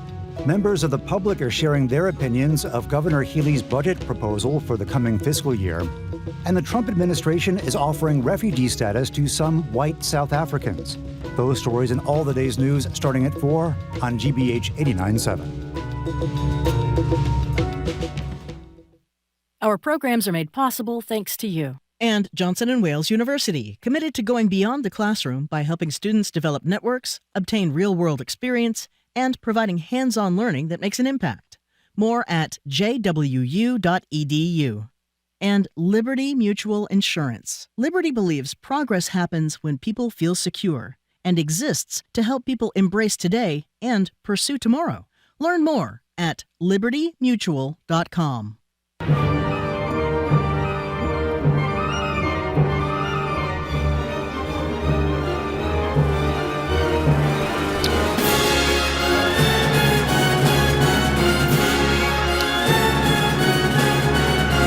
Welcome back to Boston Public Radio. Marjorie Egan and Jim Browdy live at the library, streaming at youtube.com/GBH News. I think our guests know what that is. That is the sound of Andris Nelsons and the BSO's Grammy-winning recording of Symphony No. 11 by Shostakovich from 2017. The Soviet-born Shostakovich has a long history with the BSO, and that streak continues with a new string of a dozen or more concerts, including one with the legendary local guy, Yo-Yo Ma, this Friday the 11th, and again at Carnegie Hall on the 24th. And unfortunately, they are sold out, but lots of other things are still available. There's still time. Catch a string of shows coming up. That's in addition to a massive 19-disc box set of Shostakovich at the BSO. 19 hours of music, 4 Grammy Awards to date. BSO.org for tickets and info. Here with us now at the library desk, Boston Symphony Orchestra CEO Chad Smith. Chad, it's great to see you again. Good to see you again. Thanks for joining us. Thank you. And BSO music director and second-degree Taekwondo black belt and half of his former self, Andris Nelsons. Andris, look at you, Andris Nelsons. Hi, so great to be here and see you. Can we discuss you for a second? And how... You look unbelievable. What'd you do? I don't eat. I mean, you feel good? I feel great. No, I do eat. I just think I enjoy actually coming back to my slimmer myself with cutting out carbs and eating vegetables and And there's so many wonderful things to eat actually. Besides, and of course I do my taekwondo, and so it just feels better. You look fabulous. So Andris Nelsons, I saw you conduct when you were a little bit heavier than you are now, and I saw you more recently at the Beethoven. We did all night symphonies conducting, God, yeah. and you conduct differently. People must have told that you used to lean against the podium when you were heavy. You don't do that anymore. I mean, how has it affected conducting? Because it's a very physical job to conduct. Yes, it is physical, and how you say, decide how much physical you can be, and you can be less or more. But it's so interesting how we human beings. I can analyze myself. When I was as a pig, I really not. Don't say that. And it's one of the nicest animals, actually. I think. And then you get used and you think, okay, it's fine, but then you realize that self-discipline is a very important part of well-being of yourself, and so first if you discipline yourself, then you can you can feel pressure, and then you can influence and encourage other people to do good things. If you do good, that's better than you do wrong, and then you ask others to. Are you worried he's going to disappear? No. I mean, the funny thing is, he's putting us all to shame. But one of the things that I've noticed, and I always want to say, is like, you've lost a lot of weight, obviously, but you haven't lost any of that intensity. Yeah. That you bring to the podium every time that you are in front of the orchestra, and it's remarkable to me. I like you was at those concerts and the Beethoven concerts, which were just thrilling. And it was a marathon, right? It is this physical thing to be able to do those 9 symphonies kind of back to back to back, which is nothing compared to the marathon that you're about to go into. We're of course kind of focused on Shostakovich over the next couple of weeks, and we're going to talk about that, I'm sure. But in May, Andris is taking the orchestra to Germany and across Europe, and we're going to be in Leipzig, where he's going to do 14 of the 15 symphonies in something like 20 days. Wow. So this is a feat that just almost no one has. Anyone ever done this? I mean, it is a remarkable feat of kind of physical energy, but just the mind, the requirements of the brain, and to be able to kind of keep all of that music. By the way, he will be the first. Amazing. I did some research this morning, Chad. He will be the first 87-pound conductor in Leipzig. I don't know if you're aware. Can we Chad, talk about? Before we get to Shostakovich, I just want to mention, because you mentioned the Beethoven, and I was lucky enough to go to the 8th and the 9th, and I've never seen what happened at the end of the 9th Symphony, where the moment you stopped, it was like everybody in like an instant was on their feet, cheering wildly, going crazy. Not even a hesitation. The back rows, the front rows. I mean. Pretty impressive. We had a lot of people in the audience who we called them the Niners. And they came to every one of the concerts. Wow. And some of those people were the first to jump up, right? Yeah. Because they had seen this incredible journey of this wonderful composer's masterpieces in the hands of a master. By the way, some of us couldn't get tickets, so we couldn't see it. You know what I mean, Chad? If only you knew someone to call. Exactly. So Andris Nelsons, you've explained this to us before, but in light of the fact that you're about to engage... As a young boy, a young student, I always was attracted to his music, and somehow, firstly, he's a genius music independently from that it was written, in difficult times and terrible times of Stalin. But actually, it's somehow, through the music, as this is the art which really shows the humanity and deals in its highest art form, in my opinion, which is so much to do with humanity. Is as a boy, I had a feeling that I feel sorry for him because he had such a challenging times, and he was firstly neglected from Stalin as a wrong person to live in that country, writing wrong music, and he basically was very close to be killed or in the best circumstances sent to Siberia, wherever. But I felt, oh Dmitry, I understand what you feel. It's in this kind of very human way, and I think his way of expressing the opinion or his feelings, it was through his music. He couldn't talk, he couldn't say things. I mean, it's very, very close to nowadays, unfortunately, but which makes it so shocking from one sense. But from the other sense, if you analyze this, whatever situation, the dictatorship what he lived in, he needed to express him through music. That was the only way. And now, after these so many years, when we come and see what happens in the world, I think we can understand totally where he's coming from and what he experienced. And for me, as a post-Soviet born and studied in that system, I kind of sympathized and felt very much similar, because I couldn't talk. My parents knew the history about all the occupations, but they couldn't talk because it was dangerous to be. And now we can't talk either. You know, I read in preparation for talking to you today about how Stalin came to see Lady Macbeth, the opera that Shostakovich did, and he apparently walked out before the final act and then got a message through to Shostakovich that things could go very badly for Shostakovich because Stalin didn't like the opera. And then Shostakovich turned around and wrote this scherzo that was supposed to be a musical portrayal of the crazed dictator that was like going 90 miles an hour. I mean, that's really courageous that Shostakovich would do that, and really scary that to get this message that things could go badly for him, as you say, wind up in the gulag. Yes, I mean, that was so... He was a young... when he wrote this opera, he was a young 23-year-old genius, exciting composer, loving life, loving his country. He wrote this genius opera, Lady Macbeth. And Stalin, I don't know whether people say, he could have understand anything really, but him and his, let's say, his team, if you can say that, they said that it's too dark music, too dark story, and they put it that he's formalist. He's from the most talented and most exciting composer. He in one night became blacklisted, right? In a blacklist, and so it influenced his life, I think, for the rest of his life. So don't you think it not only means more to you? I would argue, maybe it's obvious, it means more to the audience now too, considering the state of the world. You're nodding in agreement there, Chad. Yeah, I think that's right. I think that's I personally think that the great works of music are meaningful to every generation, which is what makes them a great piece of music. If there's resonance that we find in these pieces of Beethoven, or whether it's Shostakovich in 2024, that speaks to something inherent in the music. But you're right. Shostakovich was writing this music, and he was coding it with secret messages. And for example, there's a string quartet, the 8th string quartet, one of the great string quartets he wrote, in which he embeds his name throughout the work, and it's this code. And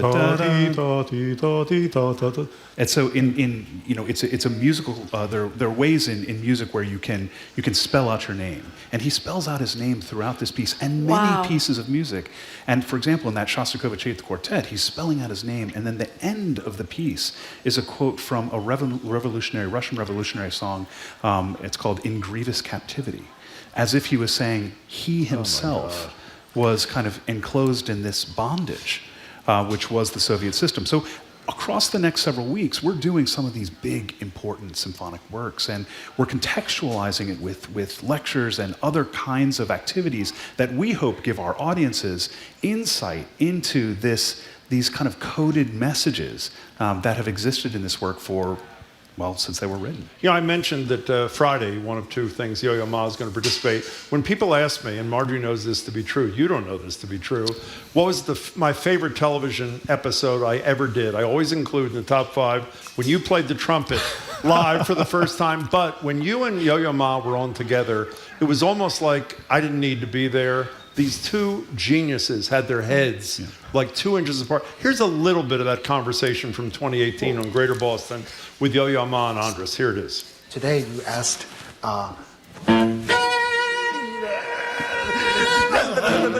yes! Whole cello section going... And then you started going... The trumpets play, the so-called frullato, and then... So did Andris Nelsons ever tell you what happened right before we started taping that segment? No. Okay, so our former boss, John Abbott, comes in because he is a great admirer of both Yo-Yo Ma and Andris Nelsons, and he comes in to shake. I wasn't allowed to tell the story until John retired.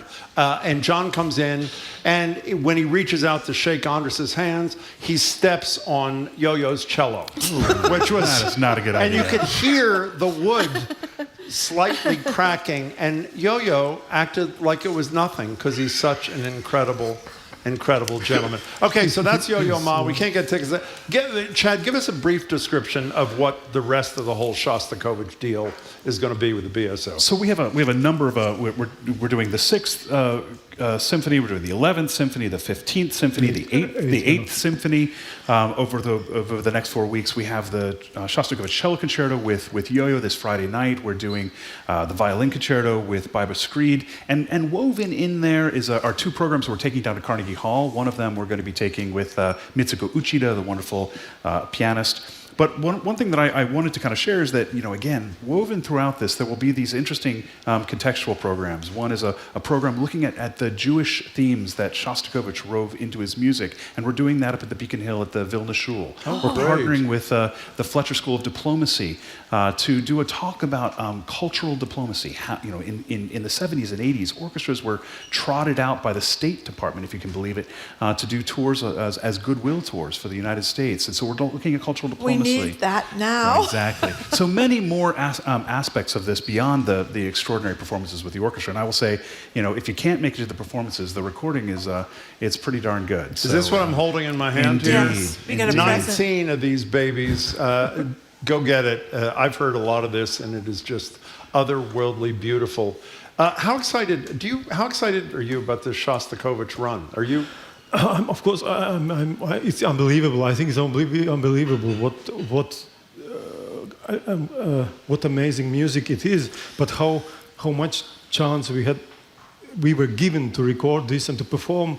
I started as an idea to perform one of the symphonies 12 years ago, and then it ended up to do a few every season and to record. But the most exciting, to be honest, is.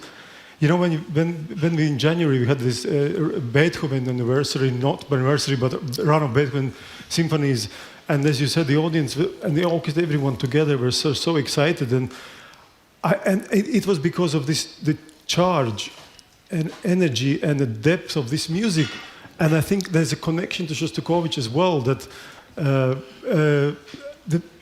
this expectation people feel it, right? That people feel the strength and it's of the music and the humanity of the music.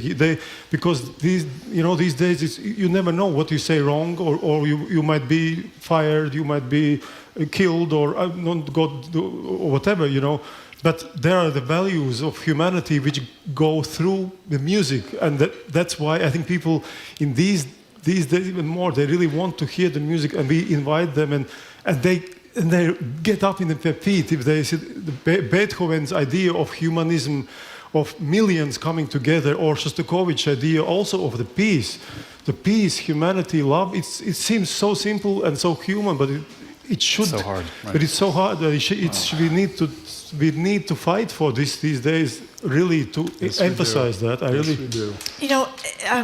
Andris Nelsons, I remember when the first time we talked to you, talked about your parents taking you to the symphony, I think in Leipzig when you were 5 years old, and you were like hooked. And I had Latvia, yeah. Excuse me. Yeah. And I had the chance, my daughter said to me she wanted to take a granddaughter to see the symphony, and she's only 3. I said, that's a little young. But you have these concerts with Thomas Wilkins for little kids. Yeah. So we went. And it was unbelievable. Kids who've got autistic things going on. They've got on the spectrum. They got the headsets if it's too much for them. But I saw 3 and 4. My own grandkids, 3 years old, 4 and 5 and 6-year-old kids, just sitting there absolutely transfixed. And I thought, what a wonderful outreach this is to get young kids into it, because now, and then you can play the violins before, and you can play with the drums and stuff. She wants to play the violin now because she's gone to this concert. That's great. That's a wonderful thing. It's wonderful to hear, but it emphasizes so much that the education, it's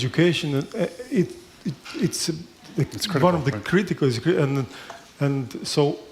think we really need to not to fight with the weapons, but really to react to anything which is against or anything which somehow diminishes the importance of education or any education institution. Is just the future of any country, of any... Do you want to host this show instead of me? I'm serious. This is what I've been trying to say for weeks, and I can't get it out. And you, what do you speak? Like 11 languages, and you're doing it better than me. Yeah. So I think you get a good education, Jim. if you, everything coming up, I mean, the 25-26 season, I think, is days away from being announced. Yep. Tanglewood has been announced. BSO.org has got everything. Yep, everything. Anything you want to highlight in a minute that is really knocking your Well, socks look, I'll off? say we've got 11 great programs this summer with Andris at Tanglewood, and something your audience might not know is that in addition to being a great conductor and leading this terrific orchestra, he's a great teacher. He hates this, by the way. Do you look at him when you say... No, I do. I know. That's why I don't look over. Does this guy hate any compliment? But Go ahead. He's heard me say this before. Last year he became the head of conducting, and it means that he spends time each summer with a couple of the truly finest young conductors, early 20s, who are just kind of on that cusp of getting out there. And to watch Andris teach and to see him kind of not tell them what to do, but lead them to this kind of moment of self-discovery around this music, which of course he knows so well, is something very special. And we have a couple of opportunities this summer where people can come and watch. And I would just say, if you have a chance to watch Andris teach, it's a special thing. Oh, wow. I don't Look at him. Turning red. It's just done. But we are thrilled. We can't wait for the Shostakovich. I can't wait to listen to this. And the whole season just sounds spectacular.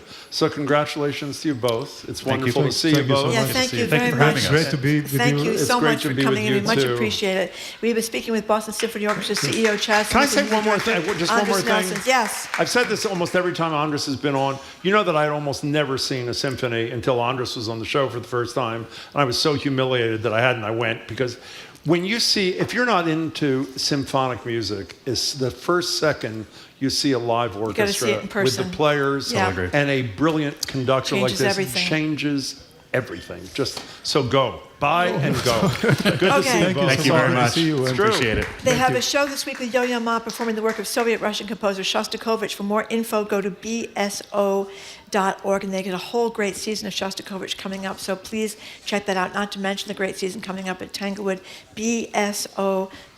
Thank you for listening to another edition of Boston Public Radio. Thanks to everybody who came down to the show. Thank to the you Boston all for Public coming. We appreciate Library. it. Keep up with us 24/7 way of our podcast, or check out our TikTok page at Boston Public Radio. Tomorrow, we'll be back here at the Boston Public Library with national security expert Juliette Kayyem from Harvard, GBH's Jared Bowen, a restaurant panel with the Jewish deli Mamelehs and Lehrhaus Tavern, for Passover, and Ask the Auditor with Diana DiZoglio. She'll take our questions and yours. And the governor's here on the 25th. That's correct. We want to thank our crew. So.